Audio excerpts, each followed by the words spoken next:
All right, so we are now live, and we're here to discuss the season 6 mid-season promo that we hopefully all got a chance to look at, and probably have looked at all of the gifs of it like many times. So I want to say Happy New Year to everybody, and I missed you guys, and I'm so glad that we're back and that we're like a month and a half away from the mid-season premiere. Woohoo!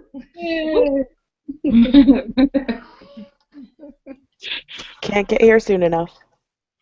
So how are you guys feeling about season 6B? Are you more excited? Do you think it'll be good, or are there things that you're worried about still? Go ahead, Ash. Well, I was just gonna say, like, I'm not expecting anything this half season. I guess, like, I knew I wasn't gonna like 6A, but I'm just I'm waiting to see what happens, because anytime I get my hopes up, they disappoint me. So I'm just ready for Jesse to die, and I'll see what happens after that. That's all I care about right now. We'll see what happens. I think we might get that. Yep. Looks like it. Yes. I'm so excited. I can't wait. Yeah, I was telling Tennille earlier, like this is the first time that hiatus has been like a refresher for me. Like going into it, like I was just kind of fatigued of The Walking Dead. Like I was so tired of it. But now that I've had a break from the show and from Tumblr for a bit, like I'm feeling better about it, more and like enthusiastic. Like I'm not expecting a lot, but I think it'll be more interesting and hopefully things will be better. The thing I'm scared about is they said there's going to be a lot more Daryl, and I'm just like, Oh, seriously? A lot more Daryl. Yeah. Maybe that's because he's going to die in episode 16. That's what I'm hoping, but I don't think... Don't send me hate mail, Daryl fans, please. You get no response. I kind of hope so, but I don't know. I'm scared it's going to be Glenn, and I'm going to have to quit the show. But yeah, Daryl's in a lot of episodes this half season, so that I'm really looking forward to. Okay. We'll see. What do y'all think about the haircut that Lauren Cohan got? What do y'all think about that? I think it's adorable. I'm a fan of short haircut. Case in point, my profile picture. Yeah, I think it's super cute. It's I think it counterbalance with her comic character. I think it's about time. Shorter hair. Yeah, I really think it's about time. I think she's rocking it. I don't think anything bad from that haircut, because I think she wouldn't be out in public, showing it off. Right. As they are, and Spoiling Dead fans hasn't said anything that we should be worried about Lauren. So yeah, I think she looks adorable. I just think it's it's all comic. They're trying to hold on to the whole comic thing. So, but that's just my opinion. Okay. Yeah, so do you think that they'll show her cutting her hair off on the show, or is it just like one day it'll be there and then another it won't? I'm going with what you just said. Yeah, because they like to skip over stuff. We're going to be like, didn't she just have hair down her back in short? Yeah, I have a problem with that. At least explain some of these things. They're like kings and queens of flashback. The least they can do is explain some of these questions that we have. I'm still upset about the whole Rick returning to the zone. Like, how did he get back? How did he get out? I'm still riling over that. And that in 6B just infuriates me even more. I think we had to make our own assumptions. Like, okay, he jumped out the window and he shot a couple of them, and make up your own assumption on that end. Yeah. Well, Camille said, I care about it a lot less than why it seems like Michonne's locks don't grow, LOL. But overall, Lauren Cohan looks beautiful regardless. So that is an interesting question. Like, what's going on with Michonne's hair? Why doesn't it I grow? What's think she I doing? think they should make it smaller. What'd you say? I've seen some great locks done professionally. I feel like they can do a much better wig than that, honestly. I don't think I've never seen a wig dreadlock before, but I know that they could do better than what they put on her head. You Yeah, that thing is know, horrible. Oh, I'm a you haven't? wigologist, Let so me see if I can find a YouTube video, Tennille, and I'll share with you guys. I please saw, share with me. yeah. Because if I see that, I'm gonna be very highly upset. Because y'all know how I am about black people hair on The Walking Dead. Y'all know how I am. I get upset. Yeah, if they So want to No, keep no, her no, with the honey, go to locks, they bed. need to do better. Go. Then come here and get your kissy, and then go to bed. Okay. Yeah, if they want to keep her with that wig, they need to do better. It's awful. yeah, most I don't know why they definitely. just don't let her cut it, like, and just let her have her actual head. Well, I think the same with the kind of icon. I mean, I think the Oh my locks God. are iconic, Sorry. so Yeah. Yeah, they it's something are, that. but they're awful. They're so bad, and if they can't do a better job, I would rather see Denai with Denai's head and Denai's hair than that horrible, horrible wig they've had her wear these last 3 seasons or whatever. Yeah. Because it looks, I mean, I love Michonne, but it looks a little smelly. It don't look, they in the zone now, so it's like I'm sure y'all got some, little travel size shampoo that y'all using. So it do look a little, I agree. I agree. It look a little better. Yeah, like it looked better when she first started and she was like on the road. Like it doesn't make sense that she has a whole and they look like this. So Honey, couldn't you Me want to sleep on the floor. then go.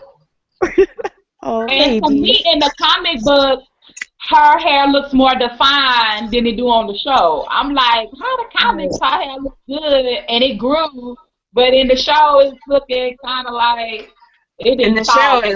it looks like a wig because it is a wig.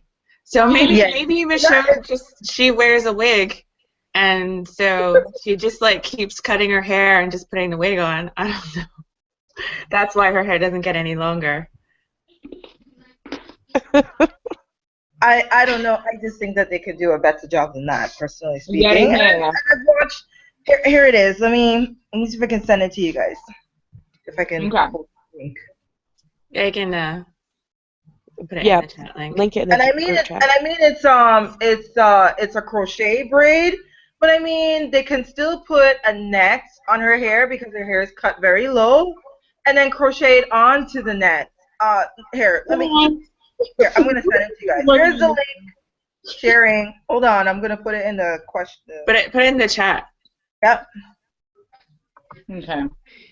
Okay. Or I There's think the link. There's the link. I mean, you could just skip right through, but I like looking at it because that would be the kind of lock I would like to get if I were to crochet locks into my hair, and the end product is very pretty. I like that.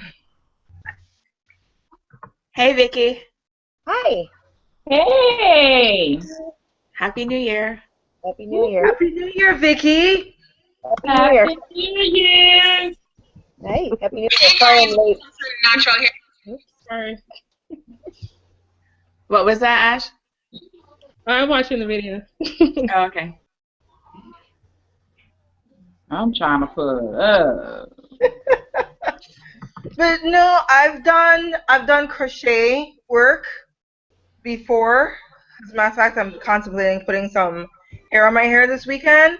But they can actually put the wig on a fake head, and then they can sew it, crochet it onto the wefts, like onto those little spaces of the wig liner, and then attach it to her hair, and then either sew it on her most longest part. It's just I mean, come on, who is doing her hair? They can do this, but I mean, this is one of the crochet lock wig technique that I like crocheting. and because it's low maintenance, they can take it off, they can wash it, they can put it back on, or it's like, do it every, I don't know. And it looks like locks. It does. But, just look at it and then tell me what you guys think. Would it take 2 hours for her to do this every day? No, what I mean, it's a wig. If they put it on a wig, on a wig liner, they can remove it. Okay. Like they can sew it. Like they can sew it on the back of her scalp, on the on the back. They can sew it by her hairline, in the back, and then maybe 2 in the front, so it doesn't move. It can move freely, but it won't move as much.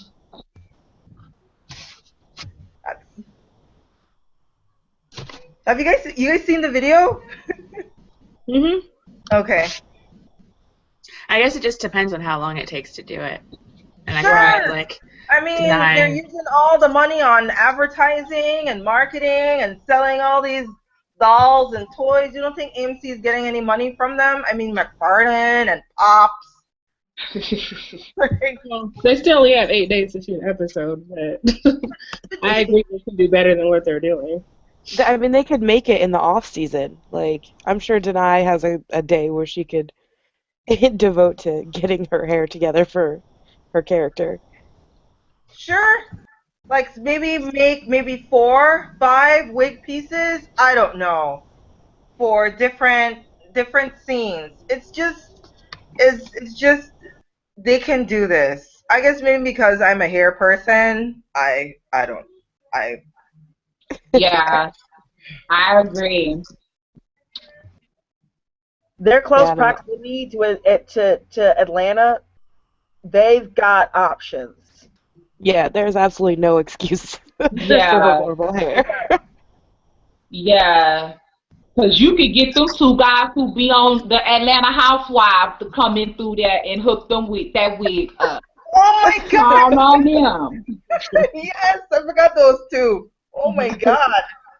Come on. I don't know, but I'm sure maybe she has also voiced her opinion because Denai's hair short is always on point. Oh yeah. Mhm. Never miss an edge up. She never misses. Yeah.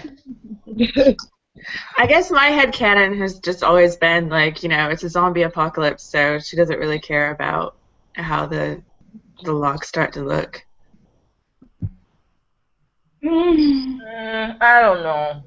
Yeah, if I was I in feel a like zombie apocalypse, I know there's more important stuff, but I ain't gonna lie, I would I just was cut it all trying to, off. fix it.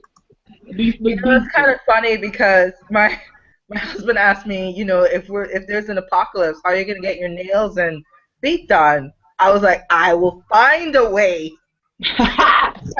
Well, you better get them press-ons. I know. I was like, I'll make sure.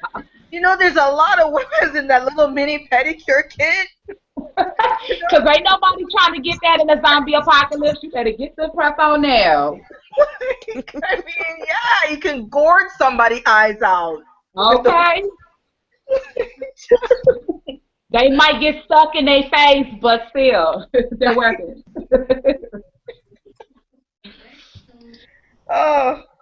Oh, So I'm a Lainey's little having problems. Let me see confused. if I can reach out to her. Let me see what's going on. Yeah. It looks like Lainey's having trouble getting into the chat, but I haven't gotten any messages from her, and I'm not sure what else I can do other than send her the link or send her a link. But we got a question from Wenny31, and she says, "Hi, I'm a Richonne fan. I went on IMDb to watch the trailer. So I was analyzing the trailer. I thought I saw the moment that every Richonner is looking forward to, the chop of Jesse. But to my horror, I found on her IMDb page that she is on for the remainder of season 6B. I hope that is not true. What do you think? Have you heard anything?" IMDb can be edited by anyone. Yeah. Don't worry. She hasn't been on since August, so no. Yeah, you don't have to worry about anything, I don't think. Yeah, because for some reason that ain't night. It's nighttime. How did it go from day to night with them walking through them walkers? I thought it was midday or morning. That's So that was another nighttime. That's another plot hole inconsistency for The Walking Dead. Yeah. But I do think there is that moment in the trailer that looks like that's the top. That's the big top there. Oh yeah, the end of the trailer. Yeah. So what do we think about I was screaming. in that moment? He looks kind of teary-eyed. And he all crying. I'm like, calm down. You don't have to cry. You're doing all that. You could tell he was crying and stuff. I'm like, calm down, bro. It ain't that deep. Who's crying? Rick. If you pause it, it look. Maybe it was just a lot of sweat, but it looked like he was crying. It looked like he was crying. I don't know if there were tears, like actual tears, but let's see if I can find a link to the gift. Yeah. You know, she was holding on to your son, so you have to do what you have to do. You don't have to cry. You don't. Yeah, you don't have to cry. Son, but his son who is carrying his baby daughter. That sucks. Exactly. What kind of person? Jesse is the worst. Like, who does that? Who holds on to a child and then got a baby under the poncho? Who does that? Literally the worst person in the apocalypse. The governor wouldn't do that. I didn't even get that in the comic book. I didn't understand why she did that in the comics. I don't know. Yeah, I was shocked. I was like, what is wrong with this lady? I just had a whole problem with her speech to Sam.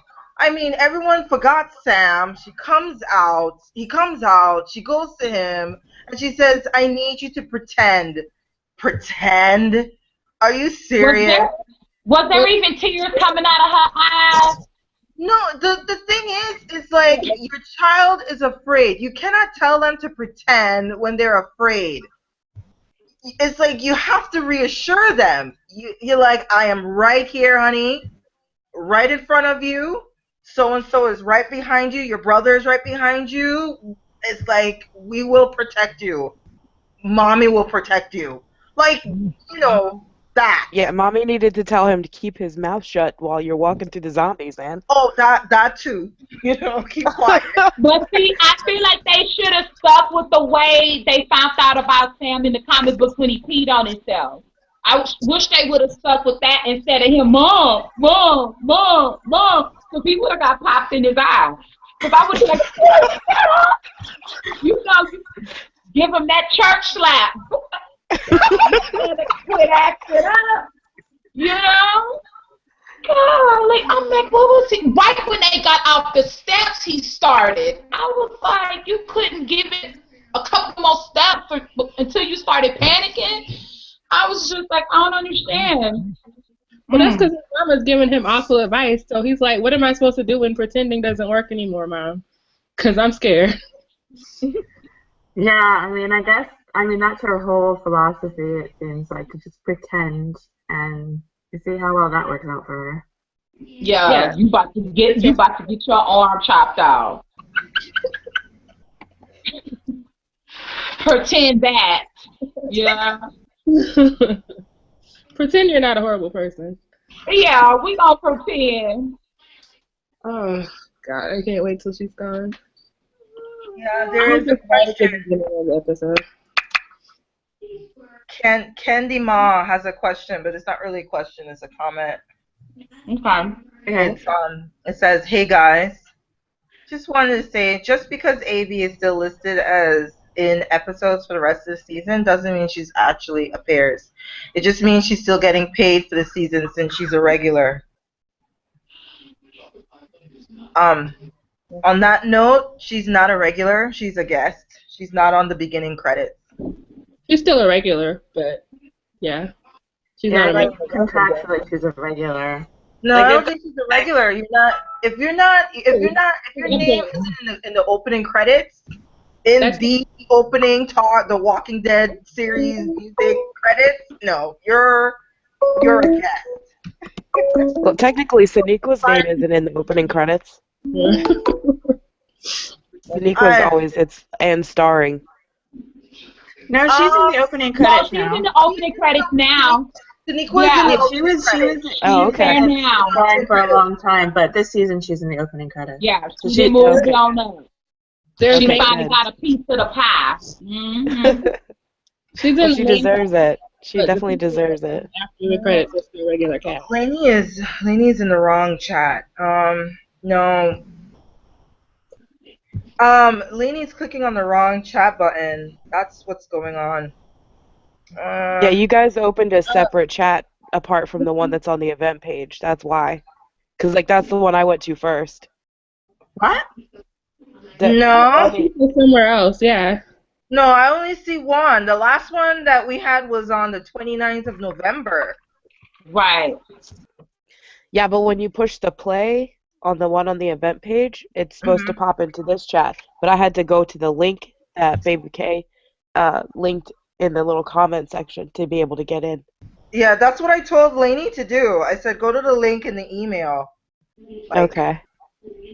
Yeah, because it comes up in your email as well. I just figured that's easier. Yeah. I'm gonna send her a message again.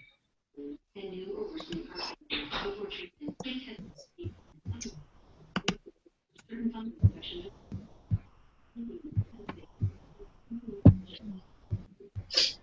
know, what a great time for my mom to call too.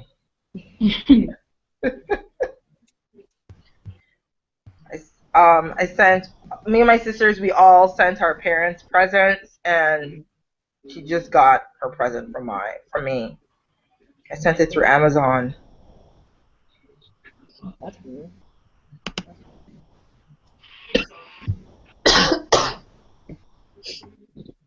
What do you guys think about all? Oh.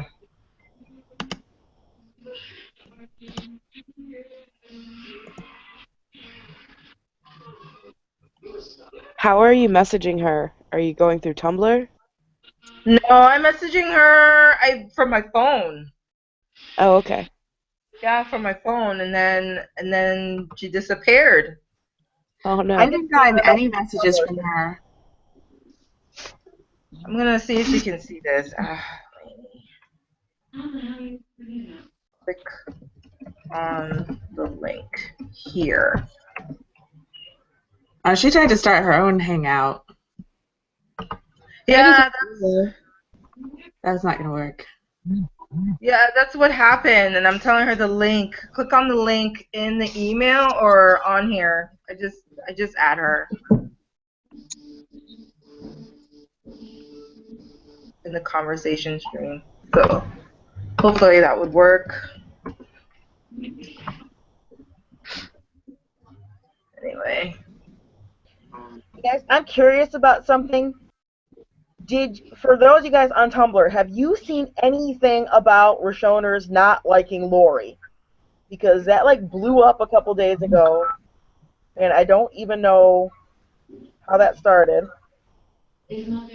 I've never seen anything bad about her being said, and I saw that. Yeah. So I don't know I where they saw put that. one debate thread that was talking about like how like when you compare Michonne and Lori, Michonne seems to support Rick more. But that's the only thing I've seen, and I don't think that's anti-Lori. It's just like this is what happened. Right. There was like a Beth fan that went on and started something, and then I sent her a message, kind of telling her my point of view that we're not, and nobody's anti-Lori. I am. Well, okay. I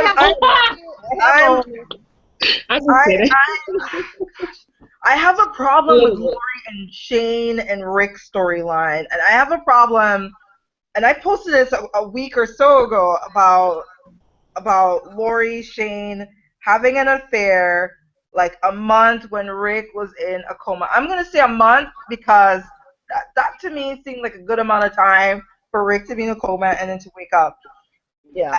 However, Rick has been like a widow in a sense for like a year and a couple months.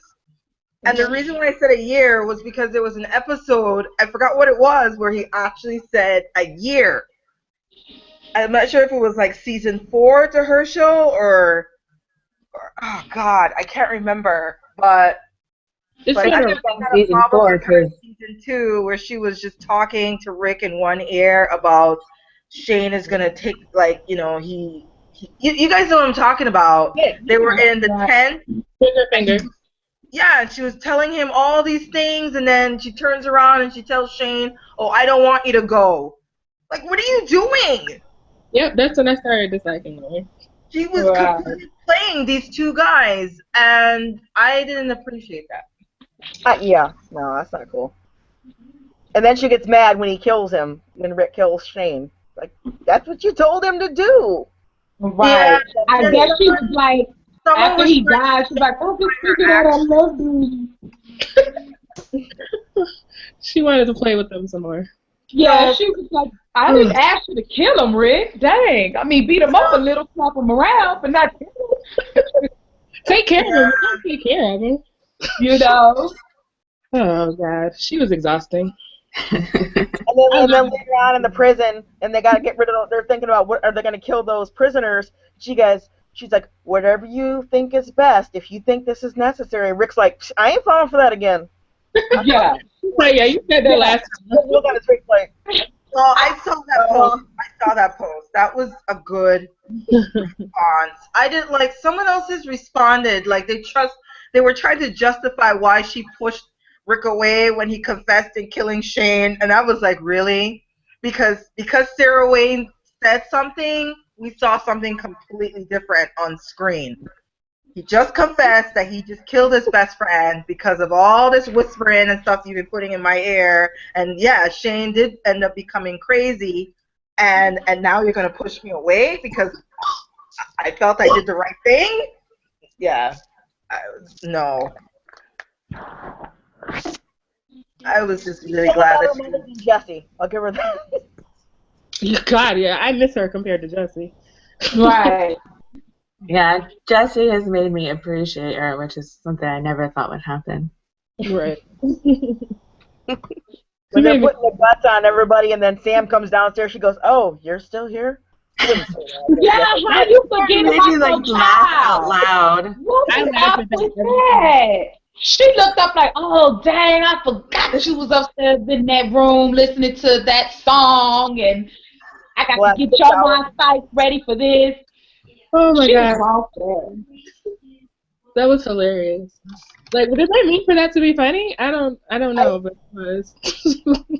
It made her more of a horrible mother. You know, she was more of a horrible mother to me. Right. You know. I mean, more proof after she let ants consume his bedroom. Because she ain't going in there changing the sheets, getting them dishes. She ain't making sure he's taking a bath. You know. Ain't doing nothing. But worried about that owl sculpture. Them all killed. I read a fic this morning that I had not read before, and it was Rick coming back after getting out of the RV, and Jessie shows up. She's like, "Oh, Rick, I was so worried about you. I'll stay and take care of you." And Michonne looks at him like, "Don't you have children? You have kids at home. You should go Where take your care kids? Bitch, where your kids at?" You don't know. She don't care. She showed off. She does not care. She's not a good Now mom. I'm confused. Do zombies walk up steps now? Apparently. Because when they got Deanna, I'm like, I thought they couldn't go upstairs. Right. They How were they get up there?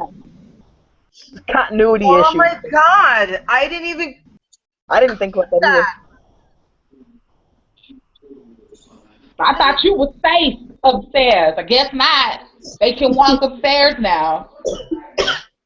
Unbelievable. I didn't even catch that one. See? Continuity. They need to hire fans to keep on top of this BS that they're doing. Wait, a zombie walked up the stairs? When did that happen? all the Deanna. Yeah. And they Because were on Deanna was upstairs. Was she? Oh, And that's then- right. All of a sudden, she opened up the door, and it's about 100 of them coming at her. And I'm like, how they get up them stairs like that? They legs is like Linguini. They can't go up no. Don't they legs break if they try to step? I mean, I'm like, I'm It's like those confused. zombies that step over the train tracks. Like during that season where they're all walking down the train tracks, not one zombie like steps over the rail, the train track rail, instead of tripping on it like would normally happen. Yeah. Zombie. They want to. So I guess they're alert on Where that. Sophia zombies. I'm like, oh, okay. They're turning into the land of the dead zombies. Oh, right. Oh, no. They're gonna start operating machinery and stuff. Right. You know.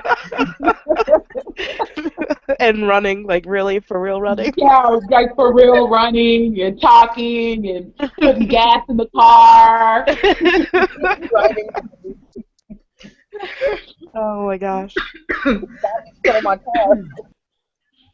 That would be bad. But they used to use rocks. I mean, they picked up like weapons and stuff. Like Yeah, they used to have the ability to use tools. Yeah, and then they just went to like walking into walls repeatedly, and then they got smart again. Evolution. I don't know. I guess they've begun to deteriorate, so they can't. I don't know. Yeah. There's a couple of new questions, guys, just FYI. Oh. Okay. All right, so we got one from Simple4321. And she asks, what do you all think is happening that is causing Maggie to scream in the last promo? It sounds like she is screaming Glenn's name. What do you think is happening? She's miscarriaging. Her knight in shining armor. That's what I'm gonna say. I just threw that out there because having a miscarriage. I've been thinking about it. Yeah, I think she's miscarriage. I think she lost the baby. Well, to me. Do you think that might be why she cuts her hair? Yeah. It could, there could be a lot of things, but I just thought about that today while I was chatting in another Walking Dead group, and I said, Glenn doesn't need any more man pain, because they were saying maybe Maggie is gonna die, and I was like, there's no in hell they're gonna kill Maggie, so shut up about that. Yeah. But them killing the baby would also give him man pain. Yeah, it's just one is enough. Okay, and here's a they only have room for one baby, and that's Judith. And we've hardly even seen Judith in the first half. Not to be cruel or anything, I mean, but I feel like they just put her as Judith as a prop. He is. Like, because people are asking about Judith, so we may as well just, here's Judith. Yeah. She ain't grew none at all. She's still the same little low size she was when she came out of her mama. She needs to be crawl walking or something. Well, she's kind of like Hispanic now. Would you send us? She is tan. That is a tan little baby. She is very tan. But she just looks way different than the other one. But she's so cute too. I was like, this is the best Judith that they had. I like the Judith from 5A the best, but she's Which one? The one from 5A. Oh, okay. Yeah, she's really cute. She interacted with line these kids up. Look at them. Mhm. Somebody posted a picture of Judith from 4D, and she's like in preschool or something. I mean, she's huge. Got like long blonde hair like down her shoulders. Kids grow fast. Except Judith. But yeah, Judith number 3 is definitely smaller than Judith number 2. Yeah. What's number 3? Number 2 is the one that when Aaron found them, because that was Judith number 2, and then once they were in Alexandria, then after like about a couple episodes, then they switched new Judiths. Right. To the more tan. Yeah, Judith. there were like 3 Judiths in season 5, weren't there? Yeah. In season 5, I think there were 2. I'm like, I don't even count like brand new baby Judith, like not that Judith, but once she got some size, like they've had 3 separate Judiths. They had 2. Oh yeah, the one with the red cup. And that was a big I love that one. That was a huge baby. Yeah, there were 2 in season 4 and 2 in season 5, and I think this is the 5th one. I like this Judith. I think she's a cutie. Really cute. The way she was looking around Jesse's house had me cracking up. She was like, "Please don't leave me here, Carol." Did you guys get the link of the gifts that I sent? If what? What happened? I sent a link with the gif of Maggie screaming. Yes, and I Oh. see that. I mean, that could mean anything, Kay, but I mean, the way she's crouching down, I mean, I don't know. I just still think that she's not gonna, they're not, I don't know how they're gonna add another baby into the mix. I mean, So because there's a Judith, there's no... one thing at a time, one thing at a time. Rick and Michonne, look it up, and then we can focus on everybody else's problem. I got a bad habit right now that I don't care about anybody else, and I feel that's probably the wrong way to feel. But if like Rick and Michonne are there, I'm not as interested. I agree. I don't know why. I'm not as interested in anybody else. Right. I do not care about anything. But you guys notice that the numbers goes up, like viewers rating goes up when it is a Rick and Michonne centered episode. Yeah, that's true. A lot of us watch. We black people love television. Good, well-written television. Nobody seems to notice that. Nope.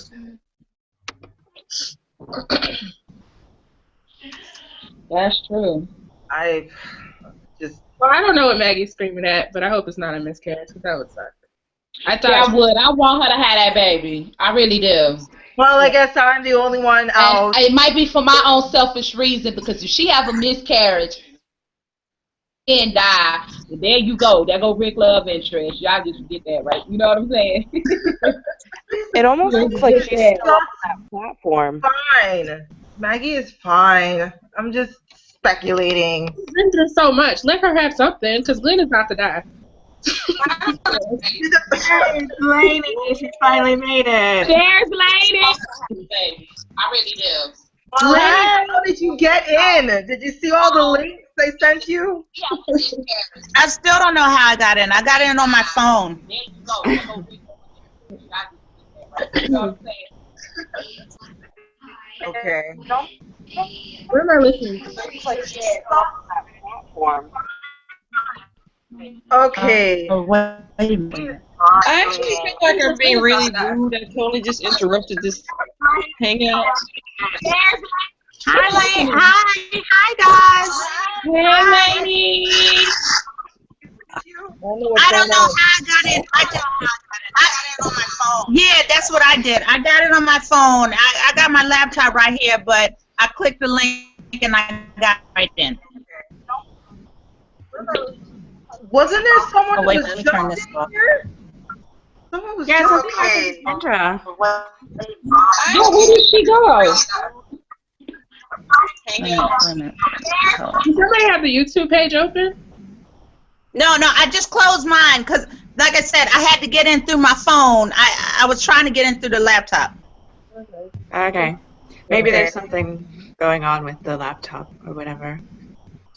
I was just about to ask what was the last thing. Kendra had mentioned something and then she left. So. Well, if she's watching, you're welcome to come back. Right. Because I didn't get it. I kind of lost connection a little bit. I got lost. There's a question that I wanted to talk about because I'm gonna assume that we all here can cook, that we can cook and we can bake, and Well, don't make that a talent. Well, I'm just assuming because I can cook and I can bake. I can do both. And Talent Nadia says she said here she wouldn't take the cookies upstairs to him. He was traumatized, but she needed to be out in the garage kissing Rick. I want to say one thing. Who in their right mind would eat those cookies? They looked raw, number one. And two, I would not have put the cookies on the stairs. I would be like at his door, knocking, and then dragging him downstairs to eat those cookies if you wanted it. But you're a mom who cares. That's the difference. That you know what? That's the whole problem with Jesse as a whole, is that I know we're living in a time where we want to give our children the best and all these comforts, but that time is gone for the zombie apocalypse. I need my kids to get straight like yesterday. This is real. It would be a case of, Sam, you need to eat this broccoli or these cookies. It's that serious. You know what? It would be so serious. It'd be like, if you don't eat yourself, I'm going to force feed you. That's how serious it is. He ate them. He ate his meal, but he ate them upstairs. What I'm saying is, no child's mind is going to be eating upstairs. That's what I'm talking about. You know, he ate upstairs. No, I need you to come down the steps. I need you to get real right now, because it's that serious. And so, you know what? There was when I was watching On and Off the Marathon, right? And I'm watching the part in season 3 when the governor is going after the people. The governor is recruiting people to go and ambush the prison. And he says, remember the guy, what's the guy's name? Milton? Is that what his name was? Milton? And he says, oh, well, these kids are only 12 and 13. They're kids. And the governor made a very good point in that adolescence is a 20th century concept.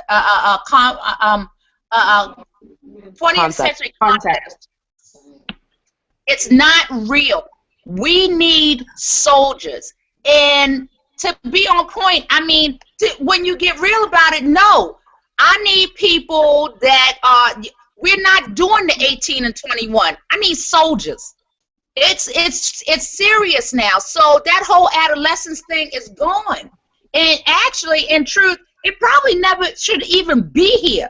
Because that's why you got a whole lot of little boys still staying with their mother, and they're in their 20s and 30s. Anyway, don't get me going off on that tangent, all right? All I'm saying is that she should have been able to put her boy in check, get your ass down here, and eat this food. We're not doing that. It's not going your way. It's going my way. And my way is going to make sure that you survive. That shit there would have put his shit in place when they going out the house and he's doing that, Mom. It would have been like, Sam, look at me. Shut the up. You know, it would have been like, don't even play with me. It would have been serious. It's like, boy, I will backslap you back into that house if you say my name one more time. That's how serious. I don't know. I just feel my approach would be completely different. He's gonna have to come downstairs. It's like, I'm not feeding you upstairs. I'm not having a conversation with you upstairs. Yeah, it's not your choice. Drag him downstairs. Do you want to talk? Let's go. Drag him. I'll drag him downstairs. But it's not a choice. But you see, everything right now comes back to the writers. I mean, like, do they not know how to write from a parent's perspective, or as a child perspective? I mean, they seem to get the angsty teenager right, because Enid was right on the level of getting a smack when she got in Glenn's face. I mean, they know how to write that very well, but I mean, to completely have Sam ignored. I mean, I guess I felt really bad for Sam. I feel some kind of way for Sam, you know. So, but Camille says she's a horrible mother. Yeah, Camille says if she had been more attentive to her son, she would have noticed he was drawing a picture of himself tied to a tree surrounded by zombies. Right. Like, yes. She might have been like, you know what, you can go out there. Criticize other people parenting, but I just feel like it's really, like, there's no easy answer to what she could do, except for, you know, she could pay attention to what he's actually going through. You know what? There's an easy answer for it, and I can appreciate. Now, remember where you're coming from. You're coming from this mentality. This what we're living right now. the mentality. Okay, here's a general. When black women were slaves, everybody busy thinking that they beat their kid for the sake of beating their kid. They didn't beat their kid for the sake of beating their kid. They beat their kid because it's that serious. This white man or this slave owner is going to kill you or sell you off. I need your ass to get in line right now. And if I have to beat you to do it, then that's going to be the case. But I don't want you sold off. I don't want you killed. It's a fine line in regards to that. So I get what everybody's saying. Look, no kid is above an ass whipping. There's some badass kids out here, all right?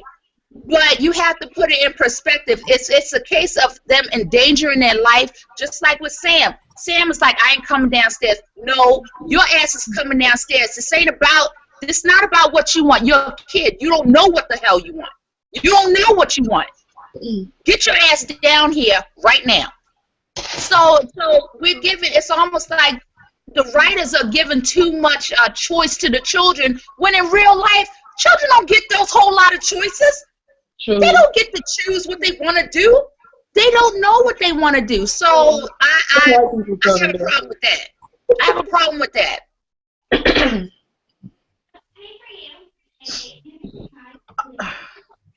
I don't really have a problem with it because it's a different parenting style, in which case Jesse is a terrible parent. Like, if that had been like Michonne and Carl, that wouldn't be happening. So it's just, it's supposed to write it differently. Right. And show Jesse as a different kind of quote-unquote parent. Well, see, because Michonne picks up on when Carl, something's bothering him. You know what I'm saying? She picks up on it. And that ain't even her child. So for Jesse to not pick up on, you know, your child ain't ready to go out there, you know, and face this, and that, you know, that it's just something wrong with that. That's your child. You should know your child. And I just felt like at that point she just did not know him. Or did because she hasn't been paying attention. Right. Yeah. Even Rick with Ron did a better job of telling him what to force him out there like that. If you would have known he can't make it, Rick, he can't. He cannot make it. He can't. I don't think Rick would have cared either way. Because he knows he needs to get his kid out of there. So yeah. And that's what's in the comic, right? It's like I can't worry about everybody else. I can only worry about as much as he might feel like he cares about what's her face, Supercuts, you know, her kids don't mean anything to him. Yeah. I mean, they mean something to him as long as they are progressing the plan forward. If they're holding it back, then that's a problem. That's a problem. You got to go.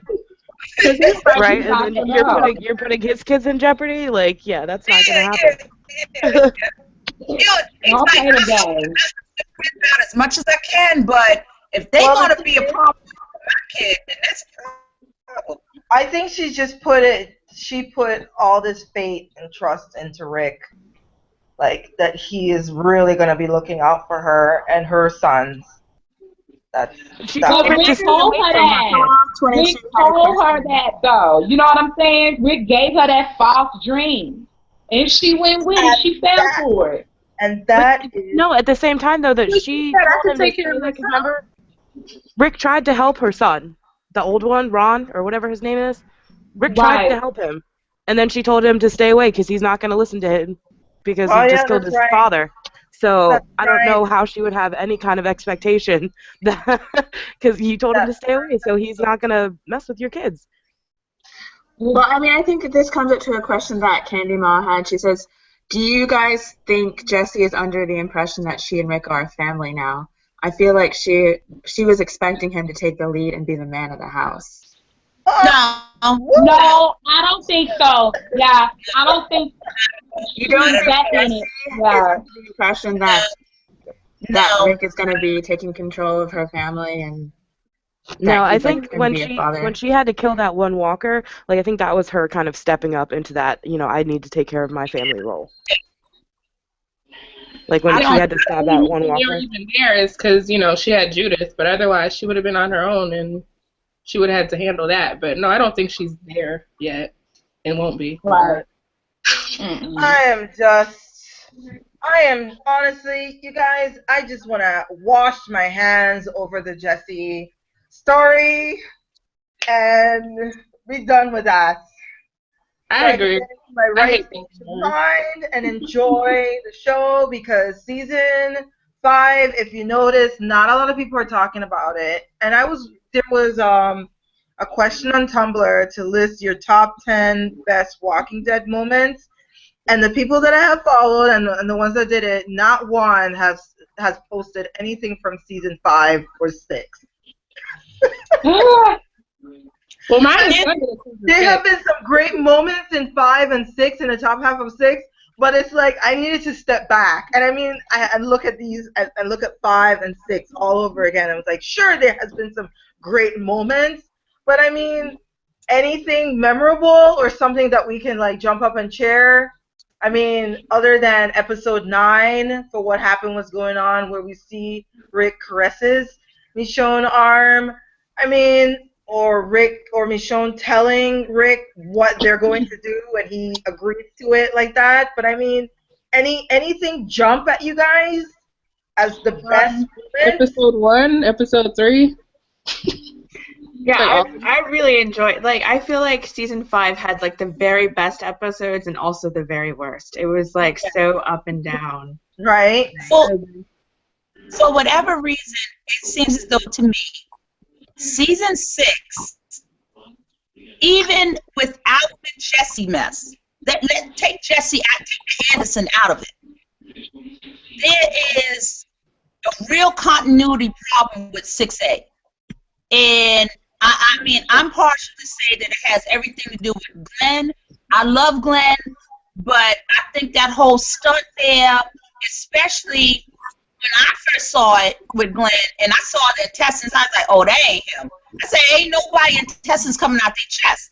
So I knew that was him, but that whole stunt kind of, it made it seem like, what the hell? Y'all took a 3-week vacation during the summer? Y'all couldn't come up with shit? And you come up with this? There's a story problem right there.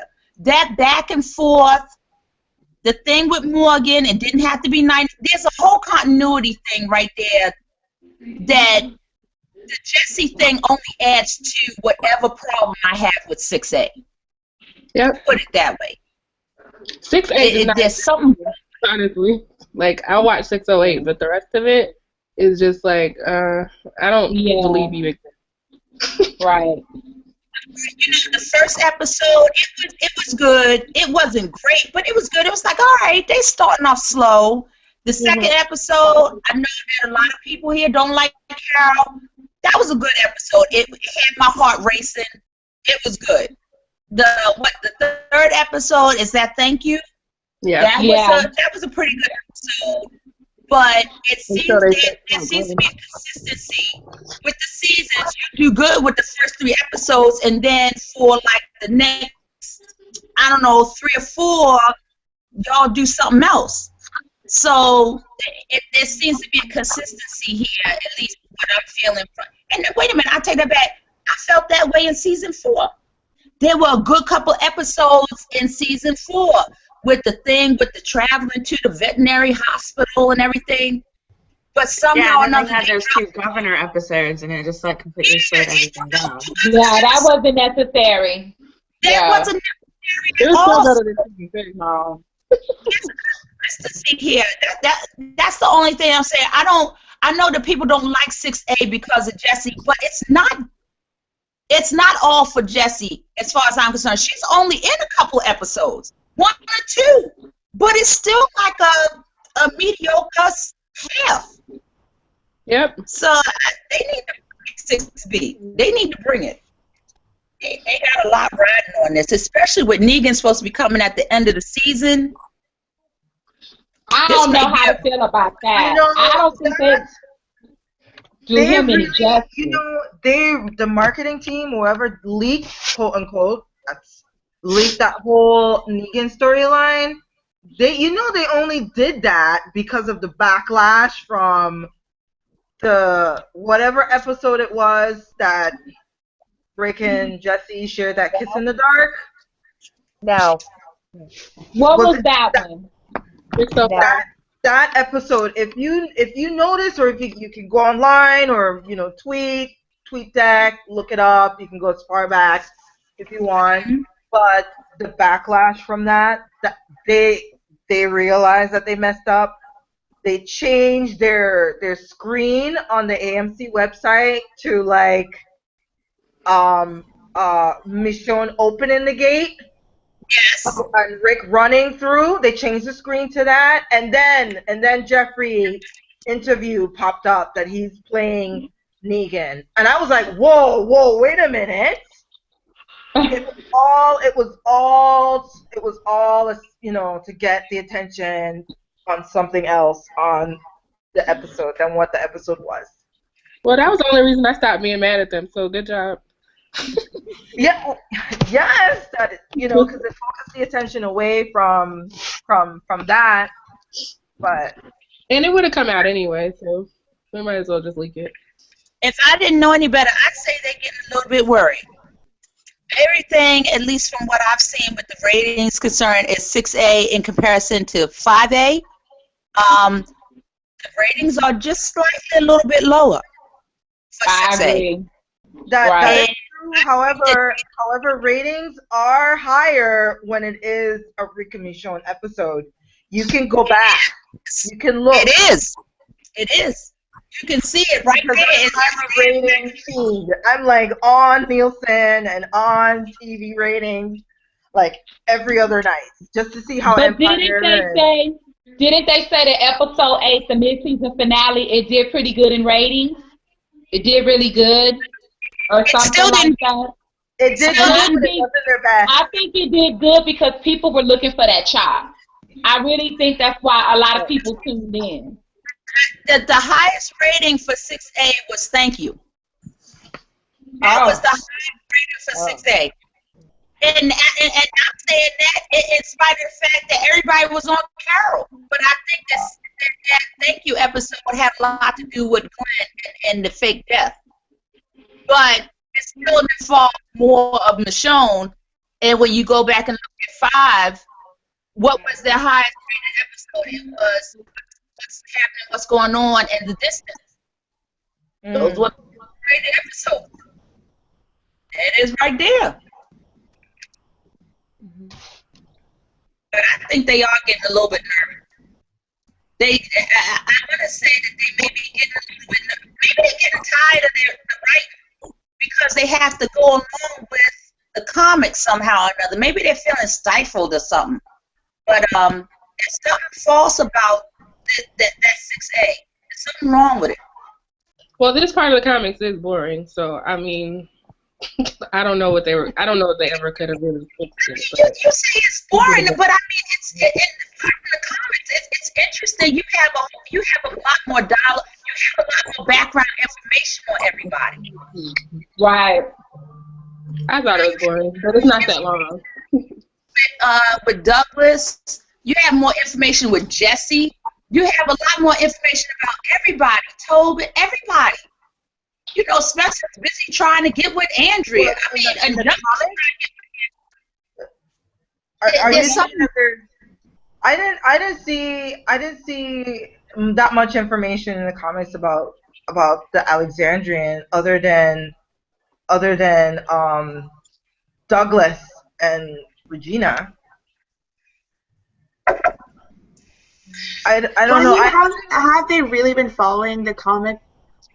Not really, Kay. No, I mean, not this season. No. They've changed a lot, it seems to me, and I think the changes that they made could have been better, so it was more interesting than what they did. Yes, exactly. They could have used a lot more other things than what they injected into it, and it feels as though they're playing it safe. They're really playing it safe. They're bad at pacing. That's what it is. They're playing it really safe, and that, like I said, I don't want to see Glenn die, but it just feels as though to me it's like you shouldn't. You know what? It just had everybody was saying on the internet. They said, "Oh, they're trying to do a Jon Snow like with Game of Thrones." It's like, yeah, it does look like that. It looks exactly like that.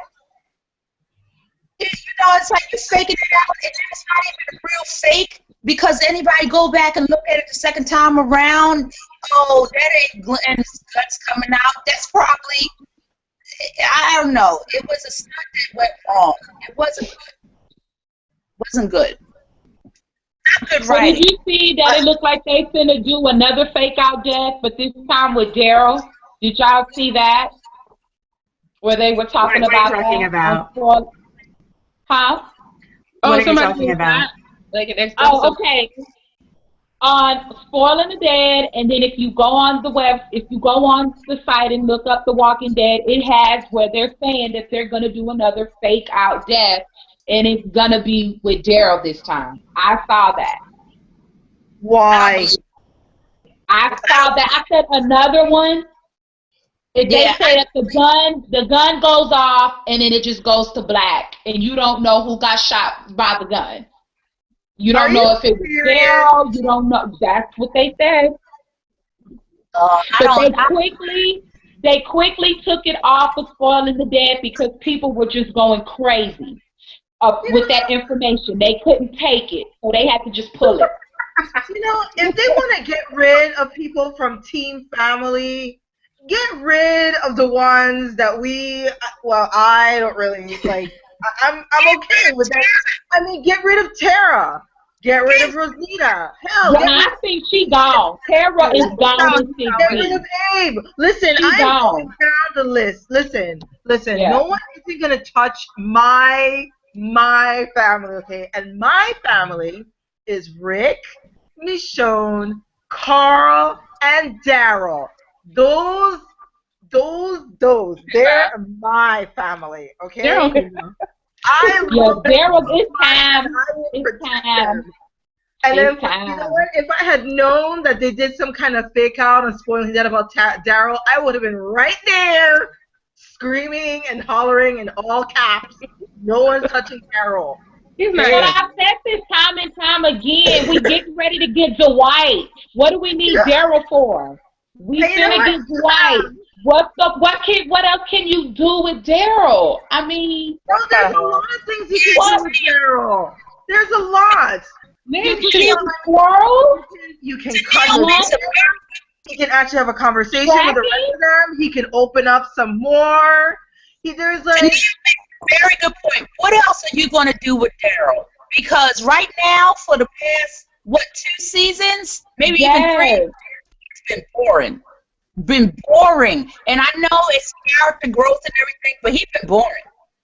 And if they're so good of writers, they can come up with something amazing. Okay, don't put Daryl. Daryl is fine. Moving on. What writers are you talking about? No. I was being sarcastic. Oh. No, I agree with that. If the writing was good, there's no reason to kill off people randomly. Like, you could give them good stories. But this is The Walking Dead, so the only way they can make things interesting is by killing off or by fake killing off people, which is getting really lame. But they should just kill the people that I don't really care about, which is Tara. Yeah, but if you kill off people that nobody cares off, that's playing it safe. You know what? Get rid of Tobin if you have to. You got to kill off important cast members, and I'm sorry, that has to be Daryl. Okay? No. She said, Emma said, kill off the characters that I don't like. Like, is the one in charge. She said, kill off the characters I don't like. Well, I value Carol over Daryl. How you like that? I value Carol over Daryl. They can get rid of Daryl. I agree with you on that. I would take Carol over Daryl. I would. I agree. I wouldn't mind seeing like a Daryl-Sasha romance happen eventually. Maybe they could go to Hilltop with Maggie. Oh, that would be so dirty. I would be really You know, maybe they can turn that into an episode right there. I mean, Daryl gets in there. No more Daryl episodes. Please, Lord, nah. He got his shine in 6B. He got enough. Getting enough. I didn't mind his episode in 6A. I thought it was okay. It was only okay because we were rid of Jesse and Rick. But otherwise, it was awful, just like everything else. Oh my god. I really wasn't feeling Daryl in that episode. I was just like, I didn't even get it, and I know who Dwight is. I'm like, what are y'all doing? They have no idea. Yes. No, they don't. They do not. Get rid of Tara. I don't see Tara's purpose in any of this, and for her to be on for 3 seasons is even more ridiculous. For her to be on 3 seasons makes it feel like insult. An original character, and we want to keep her on here for fluff or just for fodder. Tara, I don't see her making it out of 6B though. I don't. You know what? She better not make it episode. I'm saying it right here, right now. If I'm wrong, I won't come on the next one. Nah, but I don't see her. I don't see her making it. I don't. I don't see her. Because I'm tired of her getting knocked over, going into a coma, hurting her foot, stomping her toe, breaking her arm. I'm tired of it. Walk right, Tennille. Tara can't even walk right. Every time she walks, she can't even walk into something. I just can't. And I'm surprised when she went to go save Spencer, she didn't lose her grip and fall over in the water. I'm surprised about that. Because she's accident prone. She was pregnant. That was just crazy. I mean, granted, she was harnessed and everything, but she was pregnant. And look, they should have killed off Tara when they killed off Noah. It should have been her instead of Noah. Yes. That would have made more sense. I could have understood Glenn's grief a lot more because they were kind of like they've been buddy since season 4. That would have made more sense. Let me ask you guys this: if they don't kill off, and I'm not saying that I want them to, if they don't kill off anybody from season 1, season 2 maybe, but season 1 specifically, how are you going to feel about that? You mean for Negan? I'm fine with people not dying. I made that clear from the beginning. We need to trim down the fat. Yes. We got to trim it down. No dead weight. New fat. It has to be old fat. Yeah. What do you mean, like from season 1? There's the only one left from season 1 is, from Atlanta, the Atlanta group. And that's my point in that if you want to look at it from a standpoint, just like, for example, you take Carol, for example, and I love Carol. Y'all heard me. Love Carol. Mm-hmm. But Carol is sort of like not on the one-track mind, but she hasn't come across somebody who is in the same desperate situation as her, who's willing to slit throats for any. She hasn't come across the wolf. All right, she hasn't come across. She went to go and kill the wolf, but she didn't come across the wolf. That Morgan is keeping. There's certain elements of the story. It's like, listen, I know that our team family is badass and everything, but they've lasted this long. Okay, well then they're a badass family. But you've got to have some kind of. You can't just kill off Noah. Noah just started in part of the first half of 5A, and then he died in 5B. Tyrese died in last season in 5. He only started in 3. We need something that's going to make people like, oh, people felt that way about Beth. I didn't feel that way either. But they still holding on to a dream with that she coming back. I didn't feel that way about Tyrese because I only knew Tyrese for 2 seasons, so it wasn't. All right, they made Tyrese soft. All right, go ahead and take him. I was pissed off with him when he didn't kill the guy, the termite. He was threatening to kill Judith. And as far as I was concerned, Tyrese should have been like, boom, boom, like Dad say, shut your mouth. But all right, get rid of Tyrese. But we need more than just you bringing in somebody in a season and then kill them off in the second half. I know that sounds dirty because it's like, well, you don't need to kill people just to progress the story to make it good. But in this situation, Yeah, because now you're making it seem like Team Family is invincible. Like they are immune from being, touched by the undead, or it doesn't put it in the perspective of this could really happen. Everybody in Team Family in real life in a situation like that ain't going to be surviving to this extent. Somebody going to get hurt, going to lose a limb, somebody going to get lost, somebody going to venture out from the group and not be able to find the group to get back. Something like this. So that's why I'm saying it feels like they're doing a whole lot of stuff because they worry. So I agree that the Negan thing needs to be somebody from season 1, or I'm not gonna say Michonne. Never mind. Somebody from season 1 for it to matter. But as far as these other meaningless deaths, they can take Rosita and Tara and whatever. But the big come once a season or every other season. I mean, they can't kill them all the time because then there'd be nobody left. But yeah, they should take a chance sometimes. Like I thought Glenn should have died at Terminus. Really? Yeah. They hadn't, it was so dumb that all of them got out. Like, it's good, but at the same time, how all 4 of them somebody shouldn't have got out. I agree with you. I agree. Now that you brought that up, yeah, I could see. It's the truth.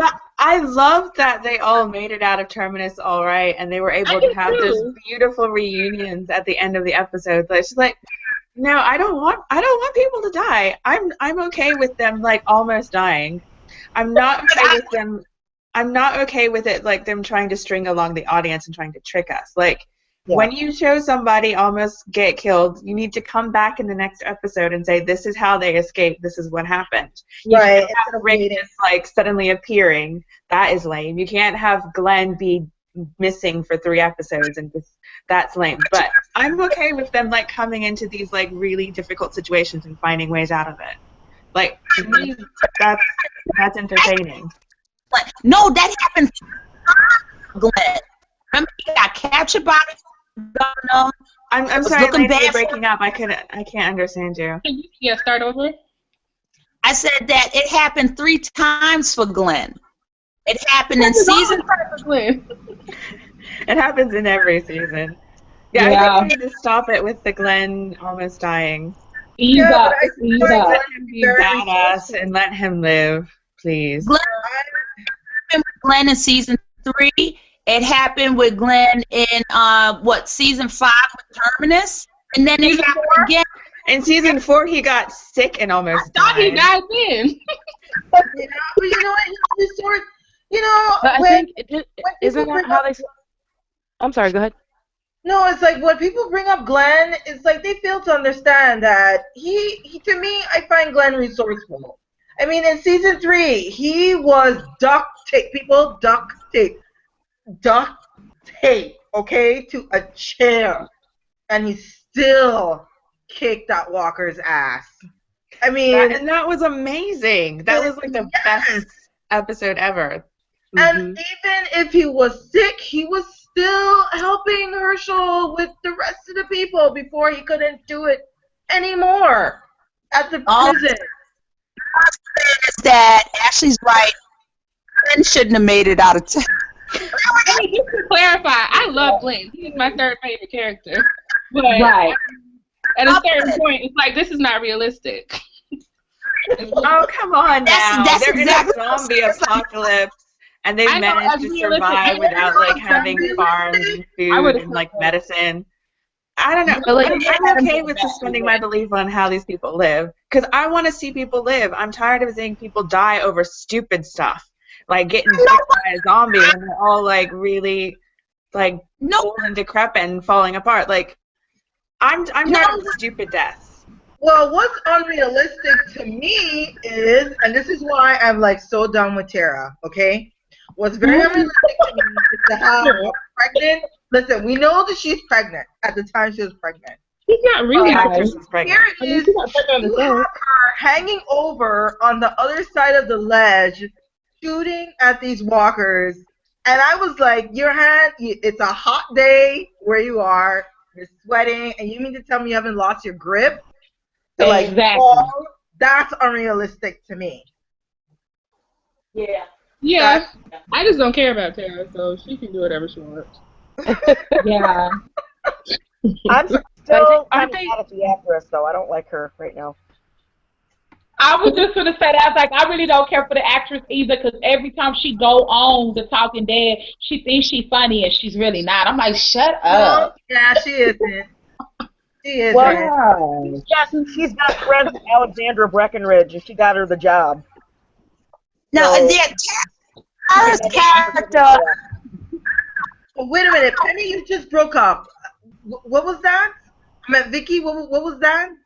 I said, Alana Masterson is best friends with Alexandra Breckenridge, and she got her the job on Talking Dead, on Walking Dead. So that is an unforgivable sin. Oh, Tara's fault that we got that woman. So Well, now I'm glad she's dying. yeah, I can't forget that. I care less about.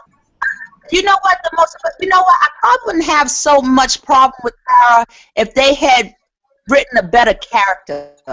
She is like the quote unquote a lazy character. That is a character that she should. Oh, we just need somebody else. Let's just go ahead and throw her in there, and we'll give her fun. She's not a real. I wouldn't even have a problem with her having the crappy writing that she's had if they had given Michonne more stuff as well. Like, just give Michonne a good story. Then I don't care what happens to the other characters. But it just felt like because they had Jessie, they couldn't have any more stories for any of the other women. So that's my issue. Tara gets more story. That's a problem. Tara gets a lot. I hate Tara. Still, it's not that interesting at all. you're breaking up, Lainey. Oh God. Lainey, you were just breaking up. I didn't hear you. I'm sorry. No, I'm saying that Tara is getting a lot more story time and a lot more space, and she's not interested at all. So it's not Tara all everything and taking away from Michonne, a main character. Putting all the story to Tara, and it's pissing me off because they keep saying, everything always every time it comes to pass, it comes around, it's like, damn, you said you were going to get more Michonne, and you get little crumbs. Okay. Okay, I think I got the gist of what you said, Lainey, but you were just breaking up a lot. But, I mean, I feel like the problem isn't when other characters get stories. Like, I'm okay with Tara having a story even if I'm not interested in it. I'm okay with Jessie having a story even though I'm not interested in it. What I'm not okay with is that you can only tell, like, one story at a time. You've got this huge cast of characters. Use them. Tell stories about all of them. You have them interact with more than just one character, you know? And if they did that, then I wouldn't have so much an issue with all these other little characters that I don't really care about because I could still appreciate the ones that I do. But as it is, it's just like the ones I do, I only see them a little bit, and then when I see them, they're doing stupid stuff. So that's my issue. That's true. I agree. I don't know how, like, Game of Thrones has the same size cast, and I don't ever feel like, well, where the fuck is Tyrion? Because they show him. Like, it's not that hard, and this show is so difficult. I don't get it. Like, these writers are such amateurs, and it shows with this huge cast. I'm so glad you brought up Game of Thrones, Ash. I'm so happy. They pissed me off last season, but Did it's you still see better. the new promo pic of Jon Snow? I think we should be like doing I'm sorry. other shows now. Yeah. There's like a couple comments on the Q&A side. I don't know if there's anything new. Oh, here's one from CandyMod22. I wouldn't trust Eugene to spot me. I'm sorry, I wouldn't trust Eugene to spot me while I'm dangling on the side of a wall over hundreds of walkers. And Right? Right. Exactly. Yeah. that is true. But you notice he left. He left, and then Michonne appeared. And helped her. Well, she told him to leave, right? She told him to get Maggie or something. Go get Rosita and or somebody else to come and help me or whatever. And you know he could do it. He was making all kind of excuses. Probably Like he always does. Probably stopped Michonne. He's like, hey, help. He was like, I can't go get the other ones. Can you just go over there and go help her, please? Right? You know what he did? He did her like Holly did him on that game. He did her like that. Anybody found the part when he got the walkie in his hand and he said, help, funny? Yeah, he was just, you know, Michonne was just minding her business, and he said, can you? Please? You know, I hated how they like backtracked his character. Like they made him step up to save Tara, and then you know a couple episodes later he's back to being wimpy and not wanting to do the machete training and stuff like that. Like I hated that. Like they took 3 steps forward with him and then dropped the ball. Yeah, I I think it was the walkers that really got him to realize, oh my God, I really am a coward. Well, why did they do that? Like, I know he has to step up to do the bullets after somebody dies or whatever, but why even start it last season? That was so dumb. Yeah.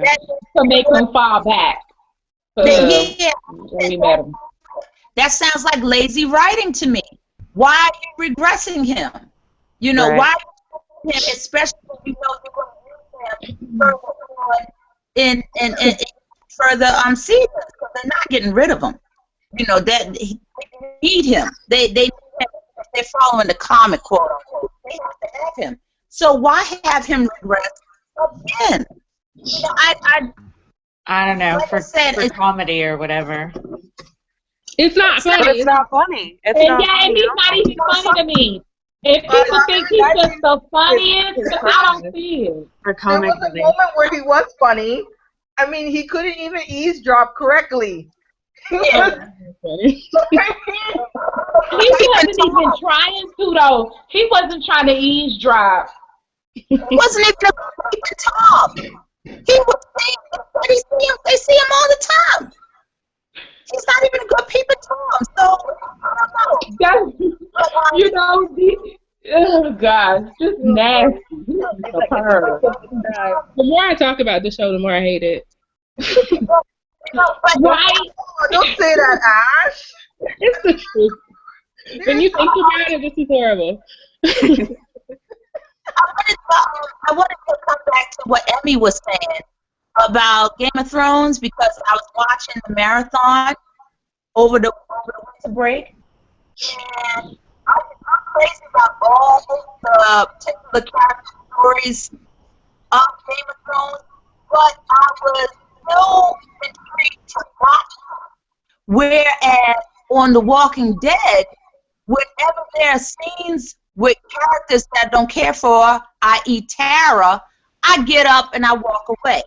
So there is something to the writing when it comes to The Walking Dead and Game of Thrones, that Game of Thrones needs to be way further ahead than The Walking Dead.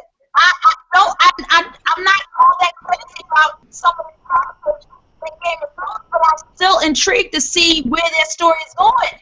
Walking Dead, I could give 2 shits about Tara or Spencer or the doctor Denise. You know, I don't care about them. So something's wrong there. Could we divide up the story evenly? Is that difficult to do? I guess it's the writing. It is. I mean, it's not easy to do. What it is. But these writers they're not Game of Thrones writers. Or they're not they're not up I don't know. I mean, They were honestly amateurs. Like, they started on cartoons and stuff. Like, I don't know why Scott Gimple gave all these people a try, but it's not working. So they probably didn't give them a budget to get some good writers. That's why. That's true. It's You know. it probably is more or less like the people that run AMC are like, all right, I want you to focus on these characters here. Whereas Game of Thrones is like they are really going according to the book, so to speak, and that all of these characters are main characters, and they can or will be killed off at some point. That's the way it has to be.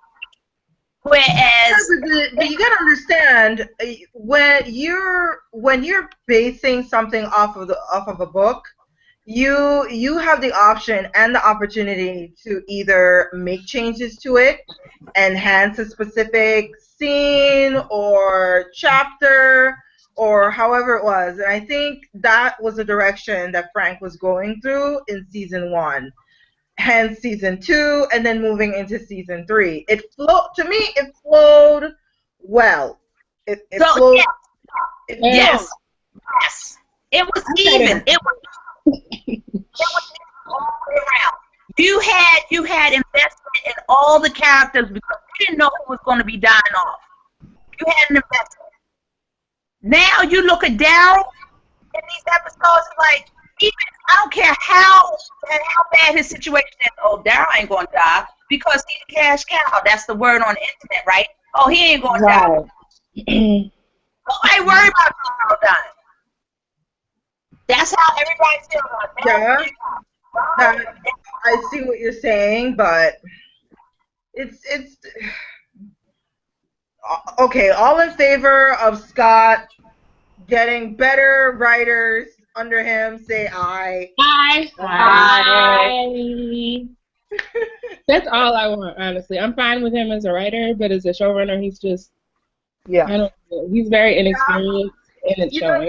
I know we talked about this before. I mean, in the previous discussion, but I really feel like mature writers for good shows, they huddle in their own group to discuss their characters that they're writing for. I don't know what they're doing as a huddle or as separate as far as who characters they're writing for and how they're going to write them.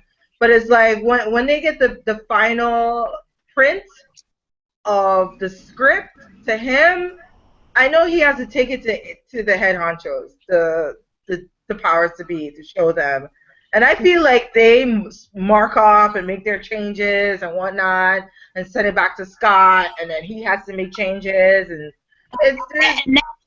that's the problem. It seems as though Game of Thrones doesn't have that thing where it has to go through the executives in order for it to be a go. Where it feels so, and I disagree with you guys. I don't think he needs to get new writers. I think he needs to be able to write a story that needs to be written. Somebody starts doing what needs to be done. That's what it boils down to. There's some things that need. I'm sorry, Lane. You're saying they don't need to change the writers, but they need to change. They need to change the. They are taking those scripts to those powers that be at AMC, and they are going through it. And they're like, well, we don't like this, we don't like this, and they are having to make adjustments, thus and so, because they don't write it, because they don't like it. Because remember, Scott Gimple is responsible for the seasons with the Richonne scenes that we do like. Okay. So you think The Walking Dead needs to be on a different network? Yeah, I think so. I say maybe Netflix. That's cool. even Showtime, even HBO by all means. Sure. I think AMC is like, this is the problem that I have with AMC. AMC has some good shows. They had Mad Men. Mad Men was amazing. Yeah. Breaking Bad, and Breaking Bad was amazing too. And then now Better Call Saul. I actually like Better Call Saul. That's those few episodes. I'm in love with Slick and Jimmy.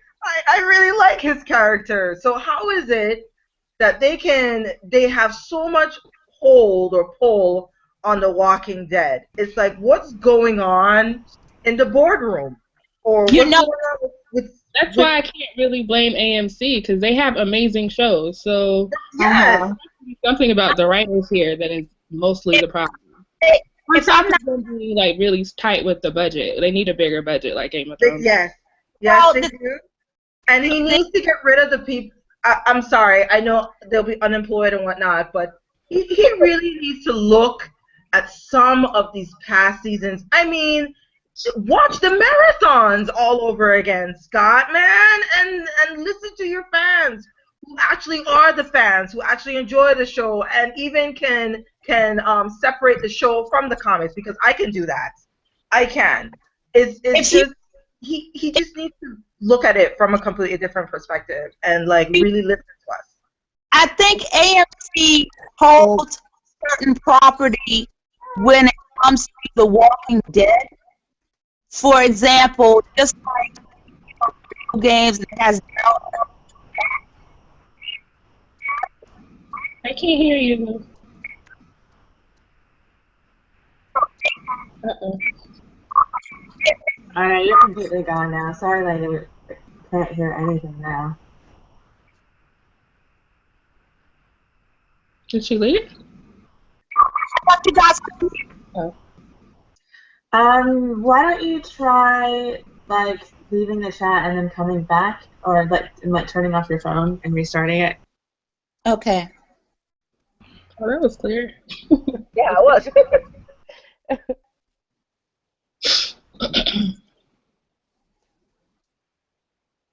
There's something to say when you don't. I have gotten more enjoyment out of Walking Dead reading Ash's stories. Oh, thank you. I think there's better character development, there's better stories, better plot, and I don't. And it's just. Yeah, I think fanfiction writers put more thought into their characters than Matt Gimble's team. And continuity and like making sure everything flows and makes sense. Yeah, people like us that love the show really love the show, and we're paying attention, and I think the general audience isn't as smart as we are. Is that a good thing to say? A little bitchy. They're just like, ooh, zombies, and it's like they don't. I think that they're focused on just giving the fanboys what they want, but the people that'll really stay with the show and support it are kind of just getting swept aside for that. Mm-hmm. Well, I don't know. I have a question. What is your guys' favorite season? I'm sorry, what was your question? What's your guys' favorite season of the show? My favorite season?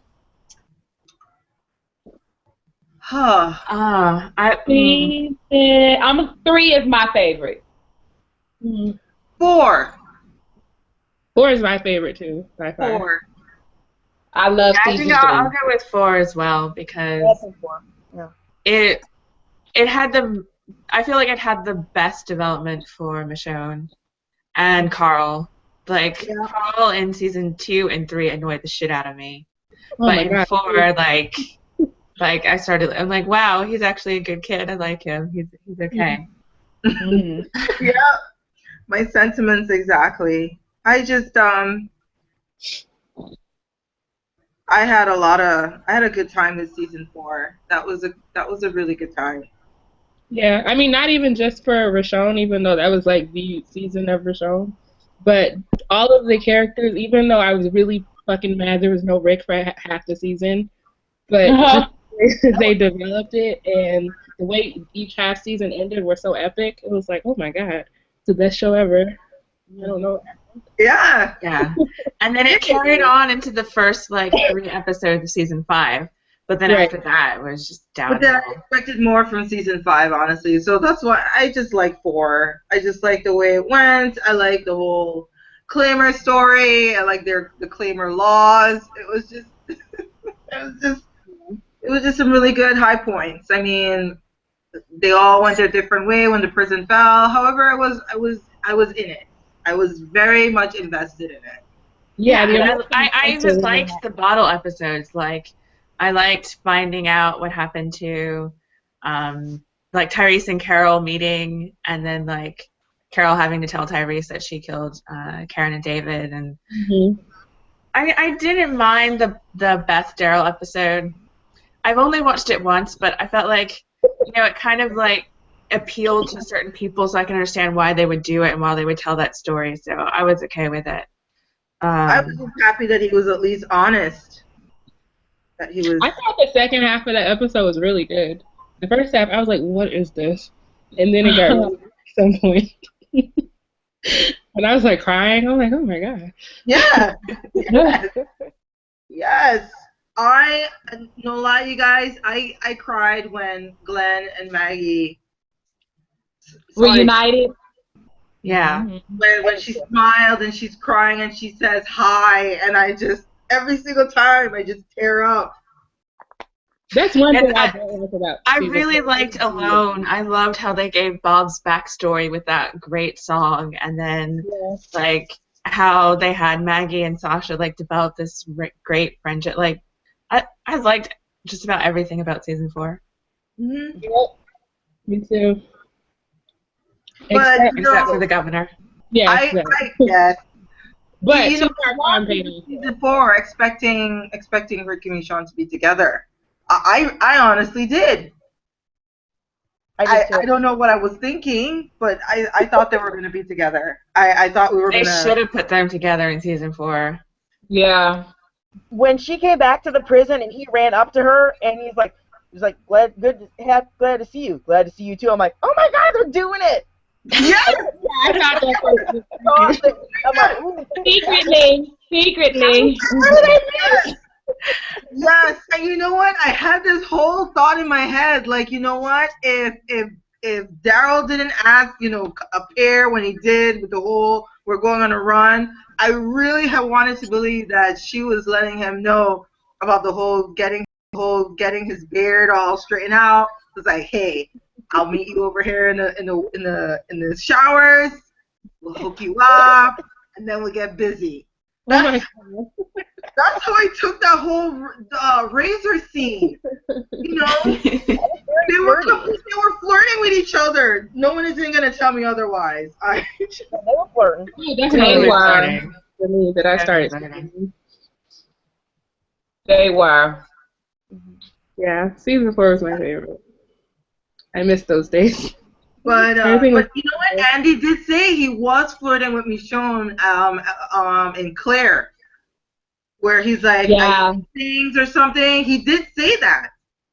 So it made me look back on these Andy interviews, and when I realized on Tumblr that they said that Andy has been campaigning for Rick and Michonne being together, I looked at these past interviews, and he really was. And there was like this Katie show. I didn't even know that Katie had her own show. Did you guys know Katie Couric had her own show?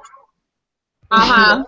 Well, no, I didn't, and they were on it. And he even mentioned something about them getting together.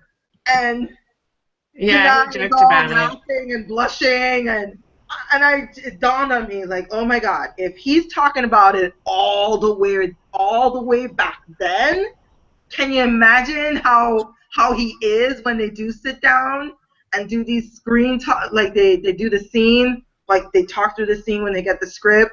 I can hear Annie saying, "Oh, they're not together yet." Like accent, like just I know, wishful thinking, all this stuff, but he is what's made this whole Jesse Rick thing tolerable. Because if he weren't so against it, I would be really annoyed, even more than I am. Right. I got the impression that he didn't really care too much from it, based on the season 5 premiere. Like I don't know. His body language when he was sitting next to her. Wasn't he rolling his eyes when she was talking about it or whatever? He was kind of like rolling his eyes. He looks sick, honestly. I'm serious. You guys didn't see his body language? Yeah.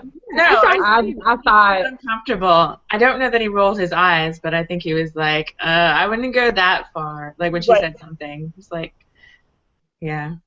He's like, and this man kills my husband. And he's like, yeah, but when people start talking about things about all his past work, I'm very big on the whole BBC.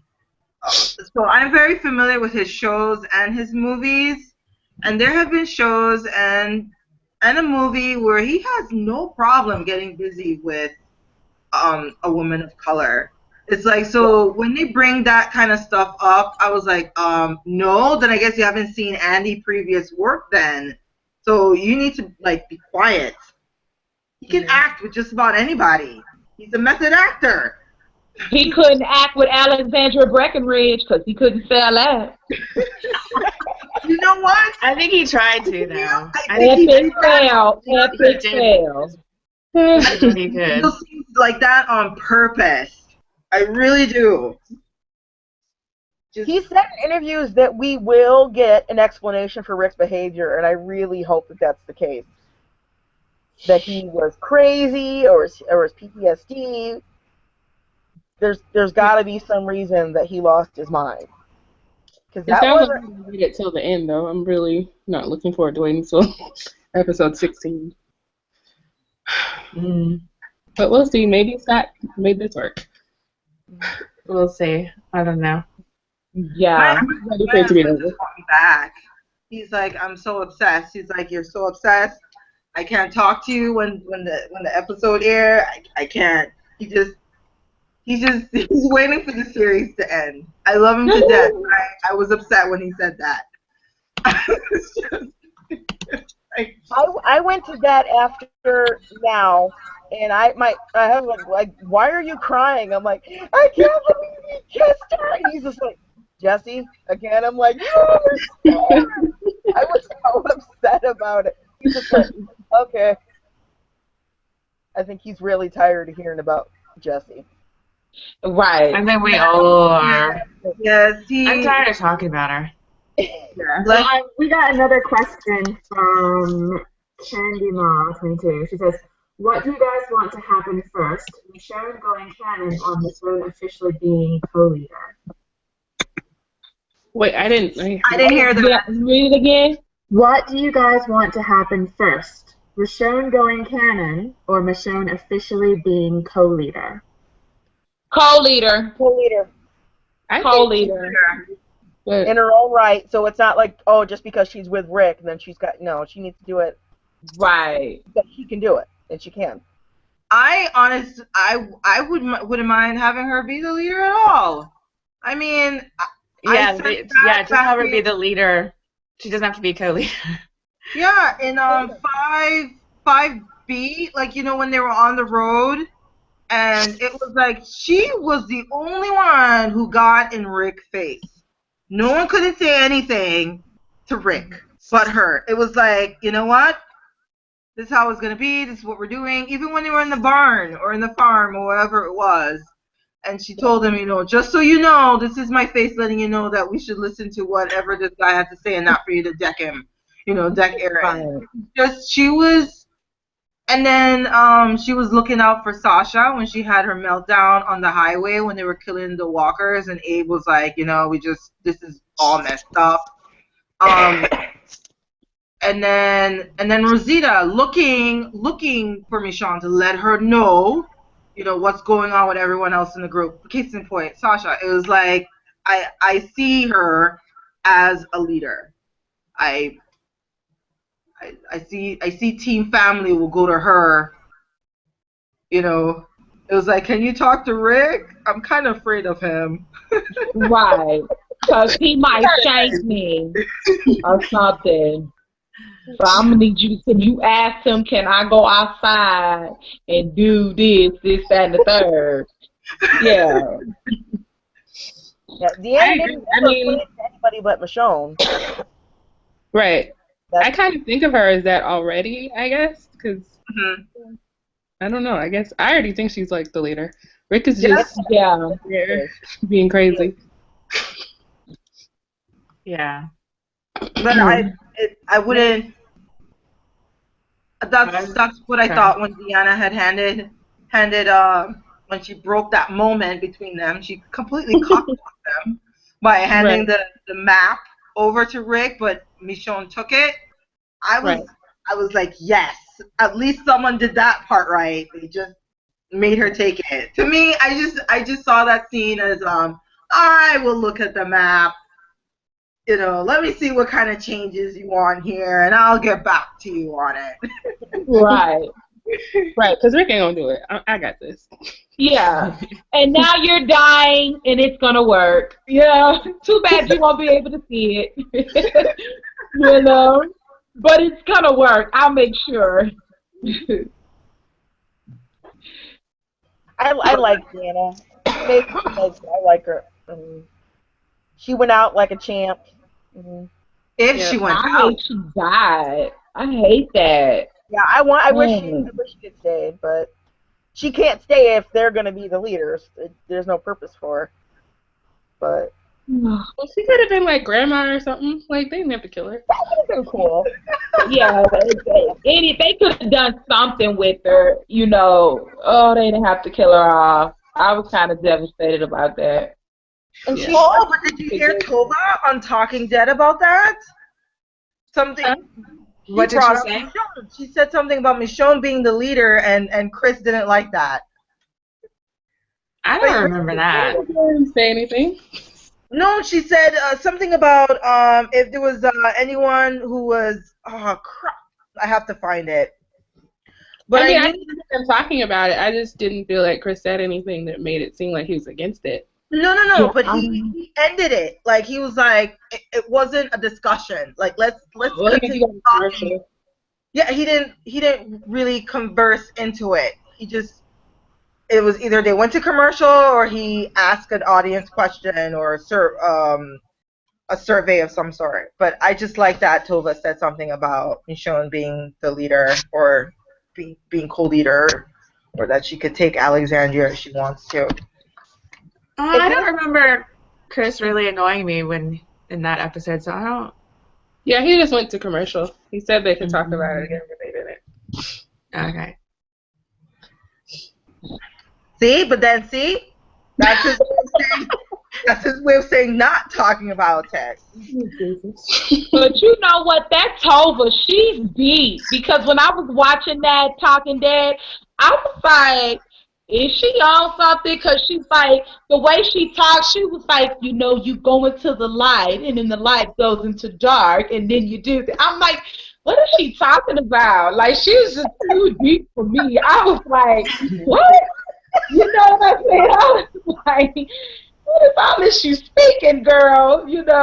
But you know what? That interview kind of reminded me of her character that she played in Man on the Moon with Diane Lane and Viggo Mortensen, because she was the same way with her daughter-in-law, because her daughter-in-law Diane has an affair with Viggo. And she was like, exactly how you said it to Neil was how she was. Can't you just like karma gonna come back and get me? Why you gotta go through all of this? It reminded me of that. It's a good movie. You guys should check it out. I was like, Tova, what are you talking about? But yeah. Oh my God. I also hope that Talking Dead has some really good hosts for 6B, relevant hosts. Guests. Relevant guests who knows the show and the comic. Do we know who's going to be on for the premiere? No, not yet. Have they decided who's going to be like the fan to come on that show yet? No, they haven't said. But I've seen some of the videos, and they're all. I don't even know. I don't know. I think they're gonna hire someone who buys the most That's why I didn't post it, because I knew they wasn't gonna pick. They got their people who they gonna pick. They're not gonna pick nobody who's like us, who be like, like where this is going. Yeah, they're not gonna pick anybody critical of the show. They're gonna pick somebody that loves it, that loves everything about it. and Everything. probably spends a lot of money on like gear and stuff. Yeah. Or They're somebody gonna just lie through their teeth. That is so true. And that's why I'm laughing. That is so true because the clips were just so, I don't know, man. It was, One of the people they showed, I watch his reaction videos, and they're really funny, but he also misses a whole lot of shit, and I don't want to see him on Talking Dead. When David and Michonne had this conversation, he was like, Michonne was thinking about Andrea. I'm like, oh, shit. oh my God. No. It was just, oh, God, it's going to be awful. Yes, it is going to be. And then we're just gonna be left there, like that's not the side of the fandom we were talking about. Right. But then that's why we do our own chat, so we can actually have like the deep discussions and talk about everything. Right. True. And I love that. Yeah, it's way better than getting pissed off. And then we can also make fun of the lightest things. I don't know. Right. True.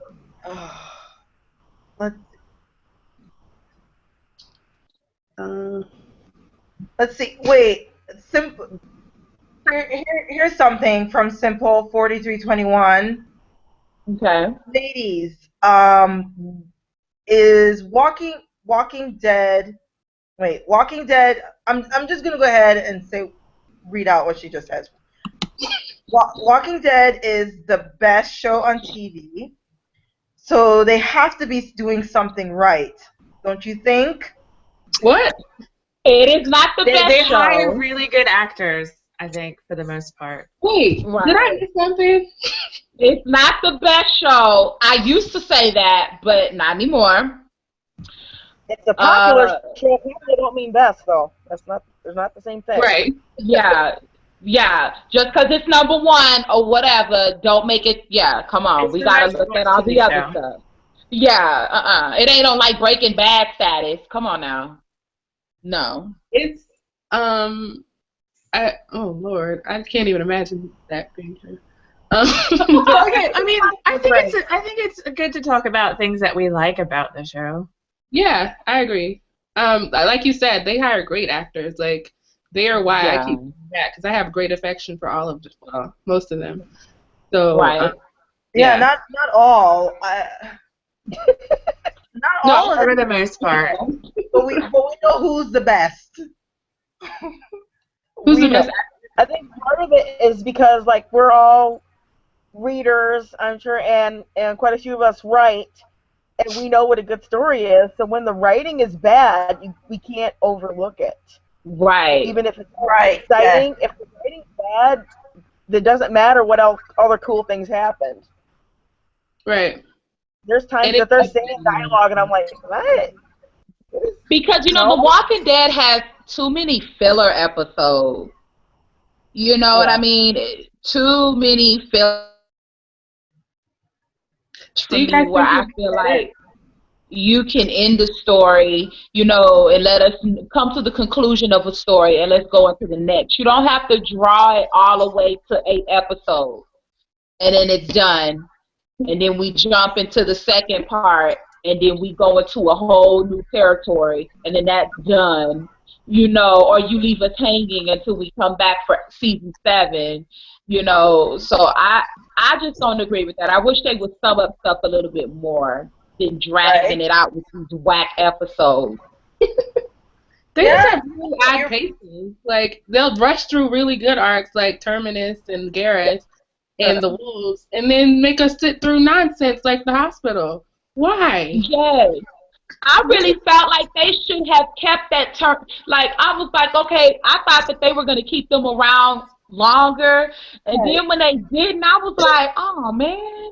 Right. I was really I'm okay with them going through Terminus quickly. Like, that's fine for me. But it's the dragging out the other stuff that doesn't make sense. Like, if you're going to go through things quickly, go through the boring stuff quickly, too. Exactly. Right. Like, the pacing is just all over the place. Like, I don't know. Like, they spent a whole half season on 2 days of waiting for walkers to come to the Alexandria safe zone. That's like ridiculous. One episode on the wolves. It's like, what? Y'all been teasing the wolves since last season. This makes no sense.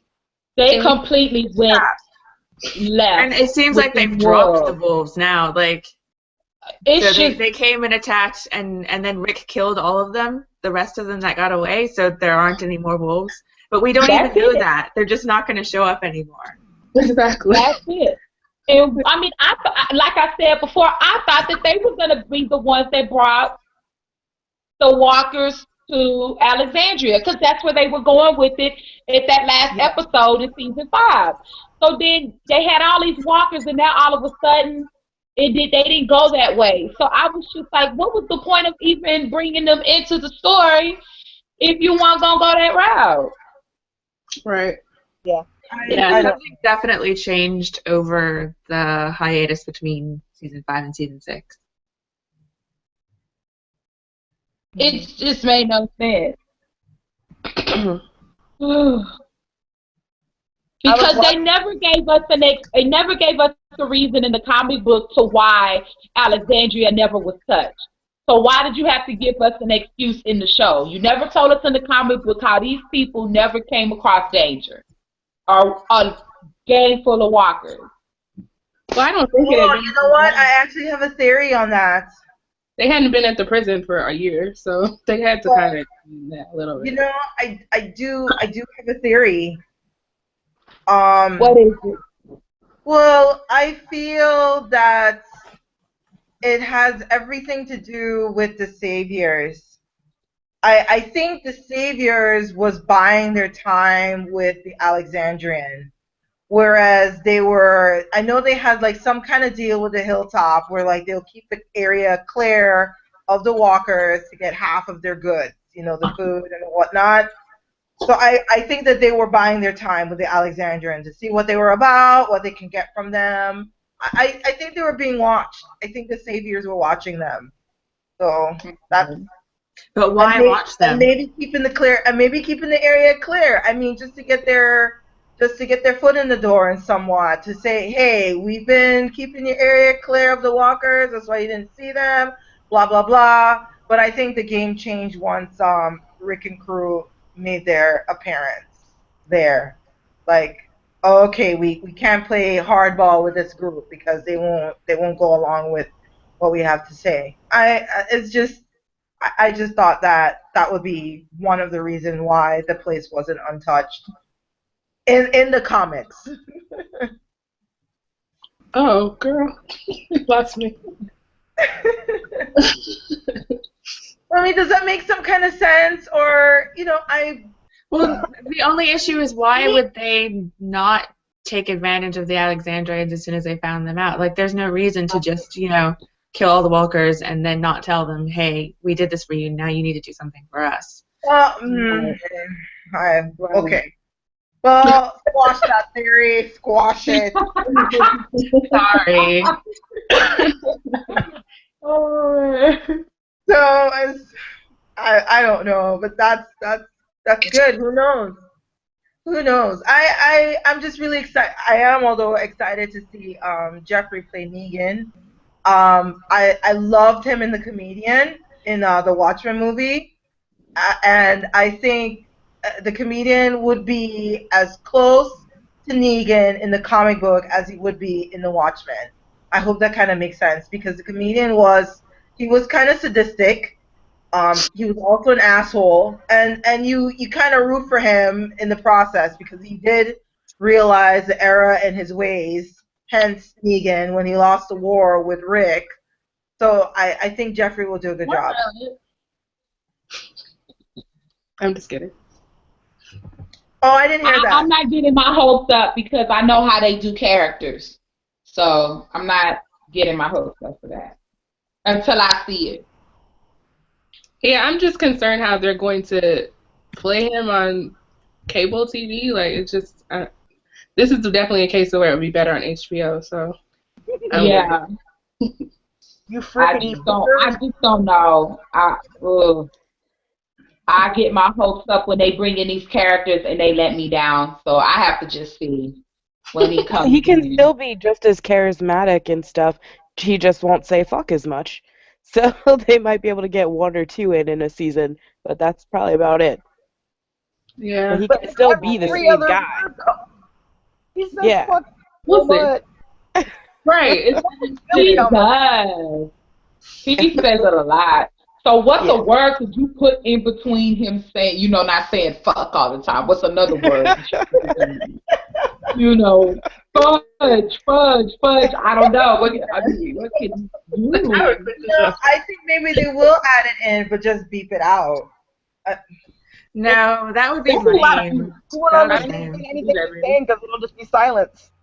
I don't know. I mean, there's a show that my husband watched. It's on Cartoon Network, but it's on adult Cartoon Network that plays late in the evening.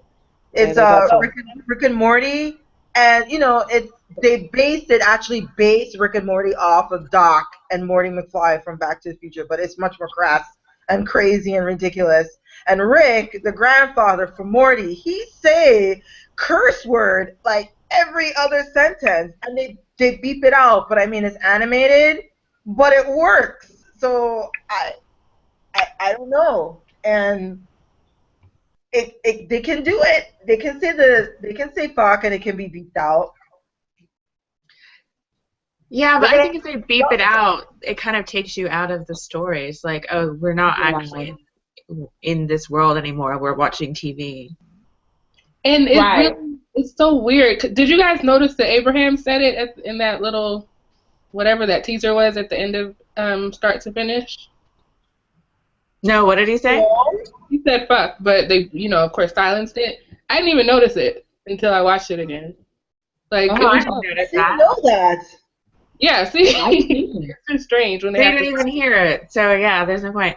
Maybe he can say something like, can you say like cunt or cocksucker or something? Like those are kind of bad words.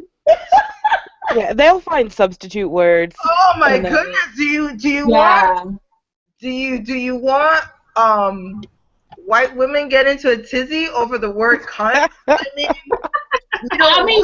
is it about the word cunt that people can't stand? It's like when you say really cunt, dirty. They're like, "Oh my god, did you just say that?" You know what? I have different words for the woman's body down below. Well, I mean, cunt is better than saying cunt to me. You know what I think? I think of a really nasty coochie. That's what it's supposed to be. That's what it is. Yeah. It's smelly. It's nasty. But not that many women. I mean, here, we're among friends and whatnot, but not that many would find that funny. I don't mind. I just say a lot. I'm just trying to think of a word that they could say that would be really bad, but they could get away with saying it. They've used pussy. They haven't used it in a sexual way, but they've used it as an insult before. Right. Yes. And they got away with that. That's right. And I noticed on Fear the Walking Dead, I don't know if it's Fear the Walking Dead or that Flight 462, they're slipping goddamn in here and there. Oh, really? It's real. I heard it at least once. It really surprised me. I was just like, jeez. I didn't think they could have said that one. Yeah, they said it one of I'll have to find it. They said it like one of the commercials. It's like, "Well, then mind your own goddamn business." I was like, dude. I knew they could say. For that one, every time I say it, I always say a prayer and apologize. I feel bad. Sorry, Jesus. I go to a Catholic church. I feel really bad. Yeah. I was just thinking, what if they made Negan have a British accent, and then he could say like shagging, because that's a really bad word in Britain, but they can say it over here. Are you serious? Shagging is a bad word? Yeah. Really? Bad. Well, I guess they don't like the Austin Powers movie then. Yeah, I don't think they liked it. That was the whole point of of them saying it in Austin Powers because they can say it a bazillion times here Right. and not there. Oh, that is crazy. That is crazy. I love it. I love it. Or I feel like the Brits, they could be really colorful with their insults. Like my boyfriend, like the stuff that he comes up with, it's just like, wow, that's so dirty. But he doesn't actually use that much. Like, well, I mean, he does use fuck a lot, but. Well, I have to make up words in front of the girls because I had the youngest one ask me what motherfucker was. Oh my god. Yeah, she did, and I was like, oh crap, she heard it from me. So I had to like, oh honey, that's not what you would say. Like, Oh, my 2-year-old niece is really cute because she can't say the word fork. So like every time she says it, it just sounds so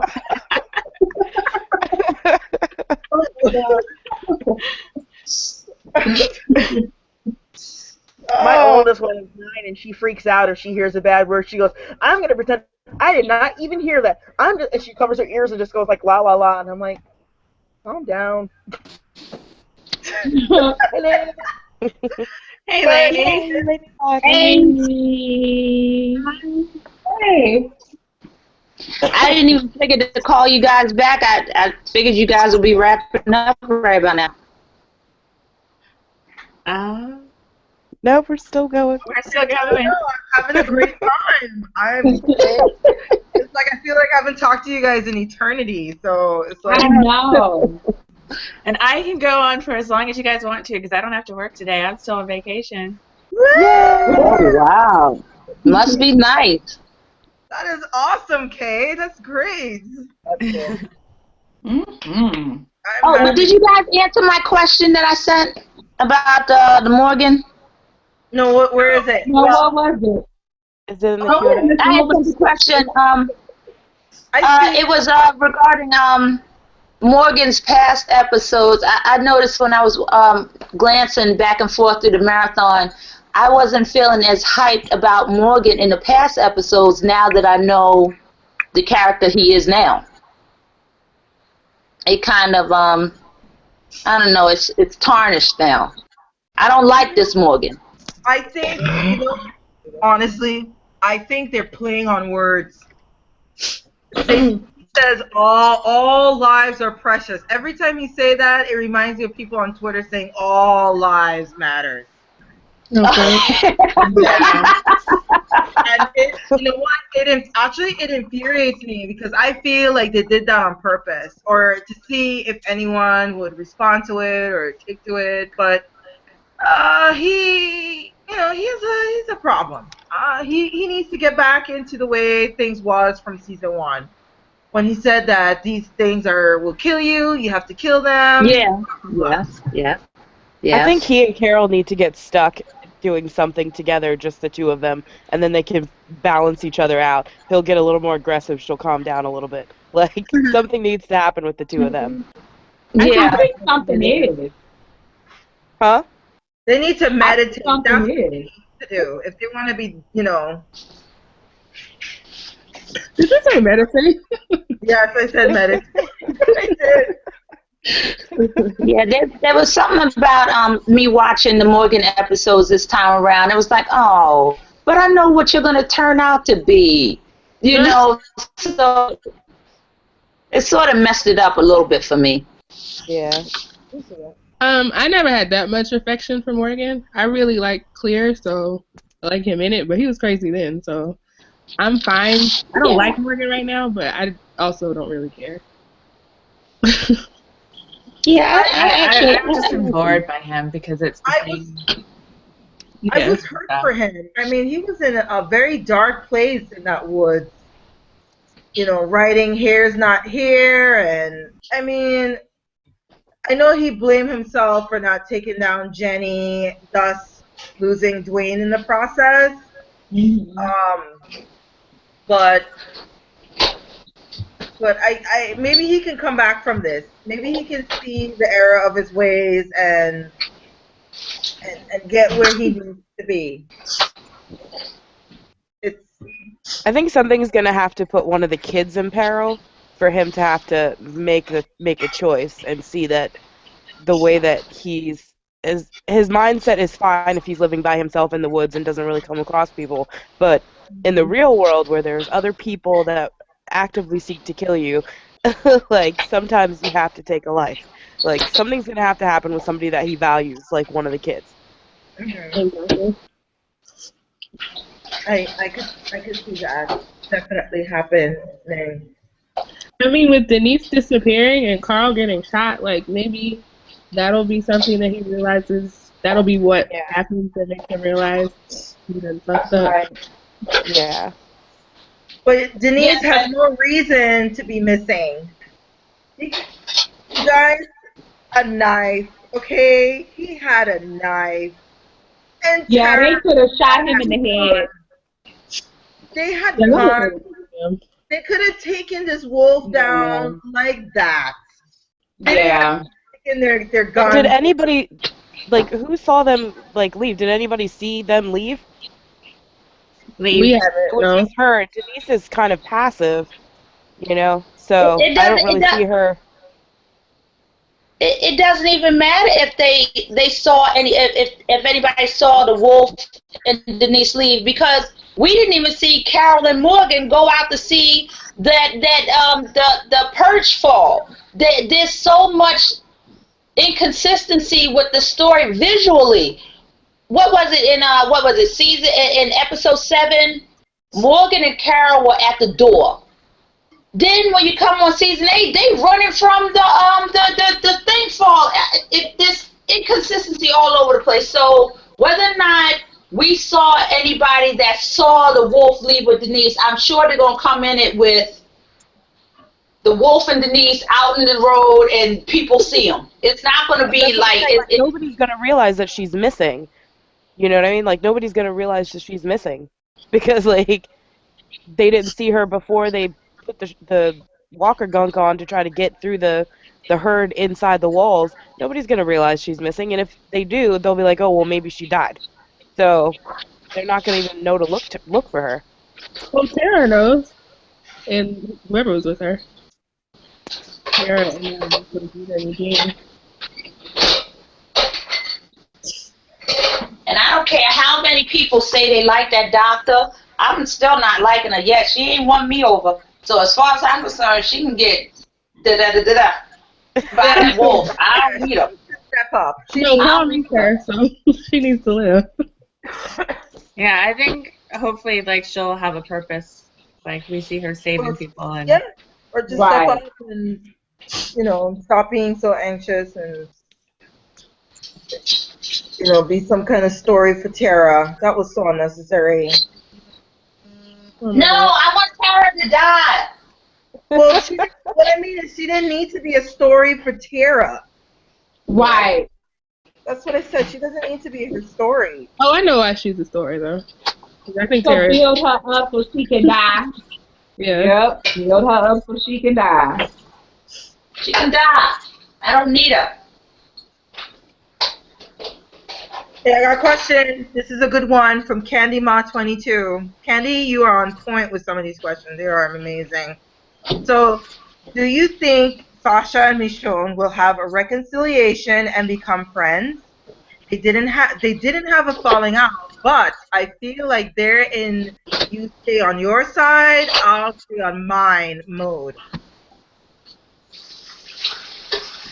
If they do, we're never going to see it.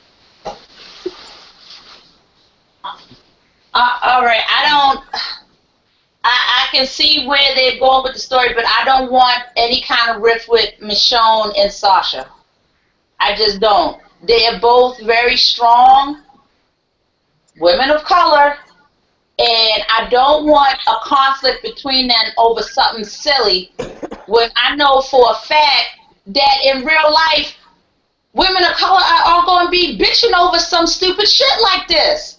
I don't want a rift like that. No, not at all. Saying that they didn't have a falling out, but like they're not really like close. Right. So I think the question is more like, do you think that we will get to see them become closer? And I would like to think that would happen, but I mean, looking at the record with the relationships that they have for women, it doesn't seem like they will. It's just kind of like, we know they're friends because they're in a team family together, but we don't actually see their relationship develop. Like, we kind of got some with Sasha and Maggie, but we really haven't other than that. Right. Yep, I All agree. I want Sasha and Michonne to do is have a mutual respect for each other, and there's no animosity, no conflict, no. We know our background, we know our history. We ain't gonna be bitching and moaning over stupid shit. It's too much at stake. Well, It's too Michonne much. is not about to fight with anybody. Like, she's not doing that. So I don't think that's going to be a problem. I just don't think we'll ever see them be an active friendship. Yeah, Camille says, I would love to see Michonne and Sasha wreck things together. I was sad to see them at odds when Michonne was just trying to look out for her. And I think that's probably going to be the most interaction that we get out of them this season. I mean, we haven't had any interaction between them this season, so last scene is probably going to be it for them. Right. Yep. Unless they just start developing these female characters better. I don't know. They haven't explained. They haven't explained the whole what Sasha meant to Michonne, that everything worked out for her, for you. They haven't explained that, because I'm still waiting for an answer myself. Like, what did Sasha meant by that? What By did everything worked out in the end for you? They may not even explain it. That's the bad part. They may not explain it. You'll have to just live with it, just as it is. They do that quite a bit. That is so frustrating. Yeah. No, because I want to know. I mean, I don't think you're going to find out. Yeah, we'll never find out. They'll never say anything else about it. She's not mad anymore or crazy, so I doubt it'll come back up. Yeah. Okay. Well, I guess I'll just keep talking about it on Twitter then. Have you sent a tweet to Saniqua about it? Be like, what did you mean when you said your character said this? I did. I sent it to Saniqua, Scott, and Denai. And Christina. I sent it to all of them. I even sent it to Gail, but nobody wanted to talk to me about it. And I was just saying, I was just no. I mean, it's like it's like I don't want to assume or try and put two and two together. It's like, just explain it to us. I mean, but that's what they want us to do. That's exactly what they want you to do. They don't want to explain it. They want you to come to whatever conclusion you come up with. No, that's something you do with songs, not with shows.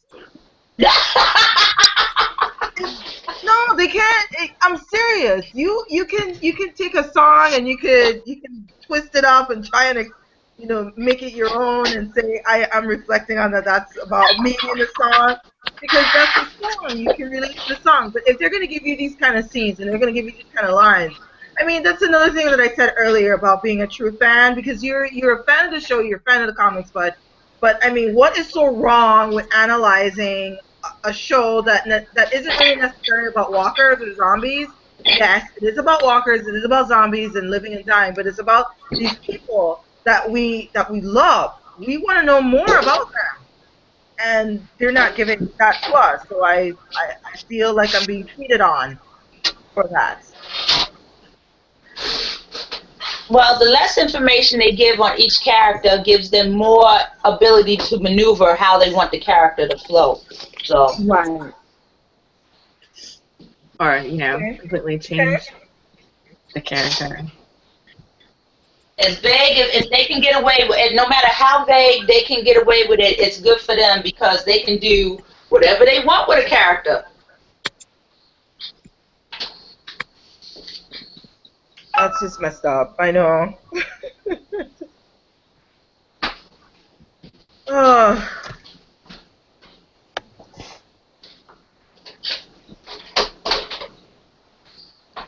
I see it. I'm just looking at the questions. Okay, so Trying to find the gift set of the trailer. Like, I thought I had reblocked it, but I can't find it. which one? The gift set of the trailer, the mid-season premiere promo. Oh, you mean the one? Oh, that you guys haven't talked about the trailer? We talked Yeah, about it a little bit, but Oh. Okay. Let me see. Let me think about it a second. like I had a question, and it's like, so in the trailer, it sounds like Rick says something like, "I thought it was possible to live behind the walls, but now I don't." And I was just wondering what you guys thought about that. Now I know I was wrong. Yeah, he said something like that. Everybody's saying that he's either saying that to Michonne or to Carl. And I'm going to say neither. I know the show is going to trip us up. He's going to be saying that to somebody else entirely. He won't be talking to Carl or Michonne. He gonna be talking to Eugene. Yeah, he going to be talking to somebody else. Yeah, Eugene. They just throw out stuff like that. Yeah, he's gonna be talking to Eugene. He gonna be talking to Tara. Yeah. Was it really? Has it really been established that was Rick's voice in the background? Yeah, I thought it was Rick. Saying that he was wrong, yeah, I think that's... Yeah, I thought it was Rick. That was him. Oh, okay. I just thought otherwise. Who did you think it was? Don't laugh. Don't laugh, okay? I'm gonna laugh. I thought it was Glenn. What? Okay. No, but Glenn did say something, right? Didn't Glenn say something in the trailer too? I don't know. I thought it was, but don't mind me. Don't mind me. Well, I'm still kind of confused by what he meant because, like, from everything that I've seen, it doesn't look like he ever thought it was possible that they could be safe there. It's always like, this is just temporary. We're going to need to run. We're going to, like, you guys are stupid. You guys are going to get us all killed. Like, I never felt that he thought it was possible. I always thought it was like, right. Make this work. I think we can make this work. And Rick was always like, I'm not so sure. Like, right. Is it just me or is yeah, that's true. That's true. Yeah, that's right. Yeah, that's right. And I think that's mostly because the Alexandrians weren't up to snuff as far as defending themselves, defending their compound. So, yeah, he couldn't feel safe there because his little group of, team family would have to be the ones protecting everyone. And that's just not cool. Rick is so crazy. He can't make up his mind what he want to do. Right? I mean, he thought he could live behind the walls. He just didn't think the rest of them could. That Katy Perry song fits him well. It fits him well. Hot and cold. Yeah. I got a question. I said this on Tumblr. Does anybody know where that rumor came about with Michonne is going to kill Ron because Ron's going to be the one that shoots Carl in the eye? Spoiling Dead fan. Spoiling Dead. Spoiling the Dead. Confirm that. Did they confirm that, or was that just a rumor that came from there? I would say it's confirmed. I mean, that's what they said. I don't know. I saw something earlier from them talking about it. And I think that they were like recanting. I don't. They were saying they haven't seen evidence of it today, but they didn't. Yeah, that sounds like a real detailed detail for that scene. And I'm just curious to, it's like, well, who saw it that close? Ron shoots Carl in the eye. Michonne gets mad and she lops off the head of Ron, and they rush. That's really detailed. I definitely think there was some speculation about the promo pic of Michonne the finale, the mid-season finale, which she was like holding her sword up. So I feel like maybe some people felt like, oh, that's going to be an important moment where maybe she does something. But I don't know that it was confirmed that she does kill Ron. Oh yeah, the rumor was like way before I think that. she'd be completely justified. Me too. No, I wouldn't hold it against her. But of course, you know, if that do happen, you know they gonna tell her to shred on that. They can try, but And right there on Twitter defending her because exactly. fans are just ridiculous. Yeah. So, I'm not saying all. I'm saying some. The one because you are right. They will shred her like they did when she decked Rick because he was going all crazy and she told him that she did it for him because she really did. Because I had to get on Twitter to explain, like, listen to me. If Rick gets out, all of them is gonna follow Rick. Everyone in the family is going with Rick. If he gets You know what? Everybody gonna follow Rick except for Carol. Carol ain't following them. No, she's not. No, Carol she's not. You're right. No, Y'all got me right. messed up. Carol is that. Carol is wrong like that. She be like, I ain't going with you nowhere. You know, it's like, bye. Well, he already You gonna be like, but Carol, you were the one who told me. Nah, you shouldn't have listened to me, Rick. I was just saying. Yeah.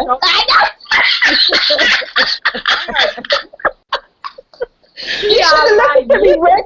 Don't you know I'm crazy now? By now, don't you know that I'm crazy? What you doing listening to me for?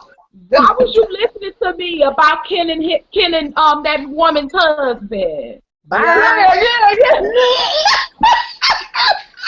Let me go back and make me some cookies and a casserole.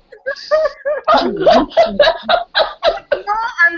I really am serious. If I know it's not gonna happen, and it didn't happen. Obviously, it didn't happen. But if it did, you know, Team Family would have left with Rick. It was just it was like you guys. Michonne just saved Rick's life, and she saved the group's life by doing what she did to Rick by decking him for his sanity and. I don't know. I don't think he was ever in danger of being kicked out. No, he wasn't. But I think she, or at least, kind of like cathartically for me. Like I hope she did because she was pissed at him because he was just being stupid. Like she didn't have to knock him out, but she did it because she wanted to. Because he was just being stupid. He was out of control. But it looked like after she knocked him out, he went even more crazy. It looked that way, but obviously he still was. Yeah, that's what I think. She did hit him on the wrong side of the head. Because he's still crazy. Or sad. I don't know. Tennille, I just want to tell you that you put a whole perspective on Carol for me. That sounds like some shit she would do. She would do it. She would turn it around and be like, you know I killed Karen and David for no reason. Why are you listening to me? You know, you got all these people right. What you listening to me for? You kicked me out for this. I say, bye. I got you. Bye. She would not leave with them, period. She just wouldn't. She'd be like, oh, whoa. I'm for the good. But not like that. I'm sorry. Wow. That was a good one. That was a good one.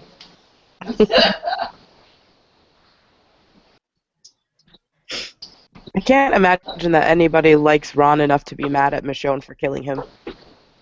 Oh, they'll find a way. Yeah, they'll find a way. He will suddenly be They the favorite I character. couldn't stand that little boy, but she didn't have to do him like that. He's just a child. Yeah. He lost his daddy. He lost But his it's like daddy. She didn't have to all do you have that. to say to come back to that is like, okay, so then what if he had killed Carl? Then how would you feel? Like, yeah. Well, you know, we really don't like Carl anyway. I know, right? Yeah. They'll say something stupid like that. Well, she know it was an accident. He didn't know how to use a gun. You know, that's exactly what it is. It was an accident. guys are killing me over here. He didn't know how the safety worked. Ooh. Yeah. Oh my goodness. Oh my gosh. But yeah, just oh my. I just can't wait. I can't wait for the 6B to return. Yeah. It Yeah, comes back Valentine's Day, You right? know what's gonna happen? Episode 9 is gonna be like the best. You know how you get that one good episode and then we go into 10 and it's like, What just happened? So what just it's gonna be happened? all Daryl. Daryl in everything. Well, Okay. Traditionally, 9 is one of the best Richonne episodes. Yes. Yeah. Yeah. Yeah. Yeah. 4, 9, 5, 9. Oh my God, you guys are right. 9. Episode 9 happened. Oh my God, what the heck? It's like, That is true. That's true. that's right. See, what was it? What was 9? Okay, season 3 for 9 was okay. We got to get Daryl back, and they got into each other's face. And then season 4, 9 was Her flashback, and then they meet each other in the end. right. The best And episode. then season After. 5. And then what happened and what's going on? What was Yeah. episode? What's happening? What's going on with episode 9 when he touched her? It's season 5. And There we go. There we go. There was a lot of like they sat together in the car. I know I made a big deal about that, but I was like, you know what? I was like, they're sitting in the back seat. But traditionally, episode 9 has a specific story or plot in it that has something to do with Rick and Michonne, or Rick, Michonne, and Carl. Specifically, not like a side story. It's like a main point of that episode. Right. But that also leads me to believe that they may switch it up and not do that this season, because we are expecting it in episode 9. I don't think that's 3 I don't seasons. know, but you know what? Candy Mom brought up a good point. She said episode 411 and 511 are good Richonne episodes too. Yeah, it's not, also 311 or 312. 312. Yeah. So it's 9 and then 11 or 12 and then the season finale. Yeah, because what episode was The Distance? The Distance was episode 11, right? Yeah. Season 5, episode 11? Yeah. Yeah, they've shown a pattern, and that's not good. That's not good to have a pattern. Well, it looks like episode 9, they're going to be together, fighting together. You know what I'm saying? So, we get it in that sense of them fighting side by side together. Okay, on that point, Tala and Nadia ask, do you feel as if Michonne is Rick's moral compass, like Herschel was, but not so much more? I think no, not really. More like emotional. Yeah, not moral. Yeah. Yeah, not moral. Because when I think about Herschel, I think about like the Dungeon Master or something like this. Very much even keel. He don't tell you one way or the other, whereas Michonne is telling him or reassuring him, you're right, you good, I'm all right with you. That decision you made, whereas Herschel is like, the decision that you make is the decision that you make. And everybody can come back from this and this. And Michonne is always reassuring him that, no, what you did wasn't all that crazy. I wouldn't have did it as bad as you, or I wouldn't have taken it as far as you, but it's all right. It's within reason. So, no, there's no moral. Yeah, Michonne is a little bit more biased than Herschel was. That's what I say. I don't know. I just see them as a couple. Yeah, we don't really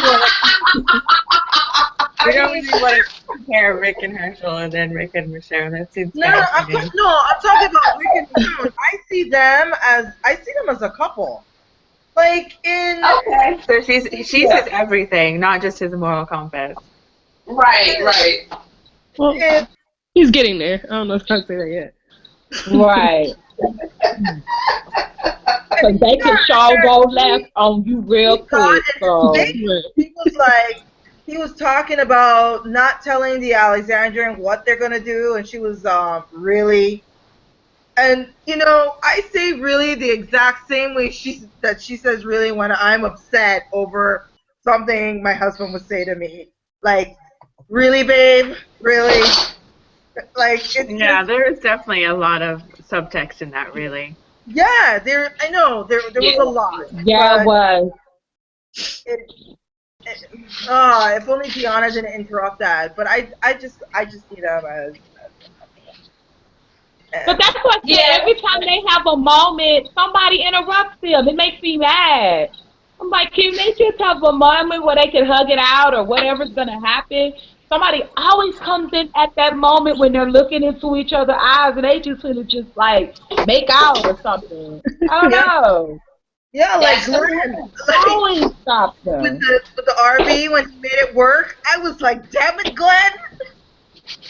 Like you couldn't wait to fix it. They were like sitting on the car in season 5 and they were talking, and Glenn was fixing the RV and then he fixed it and everyone shared, and that was the end of their deep emotional conversation. I was like, damn it, I need more of that. Yeah.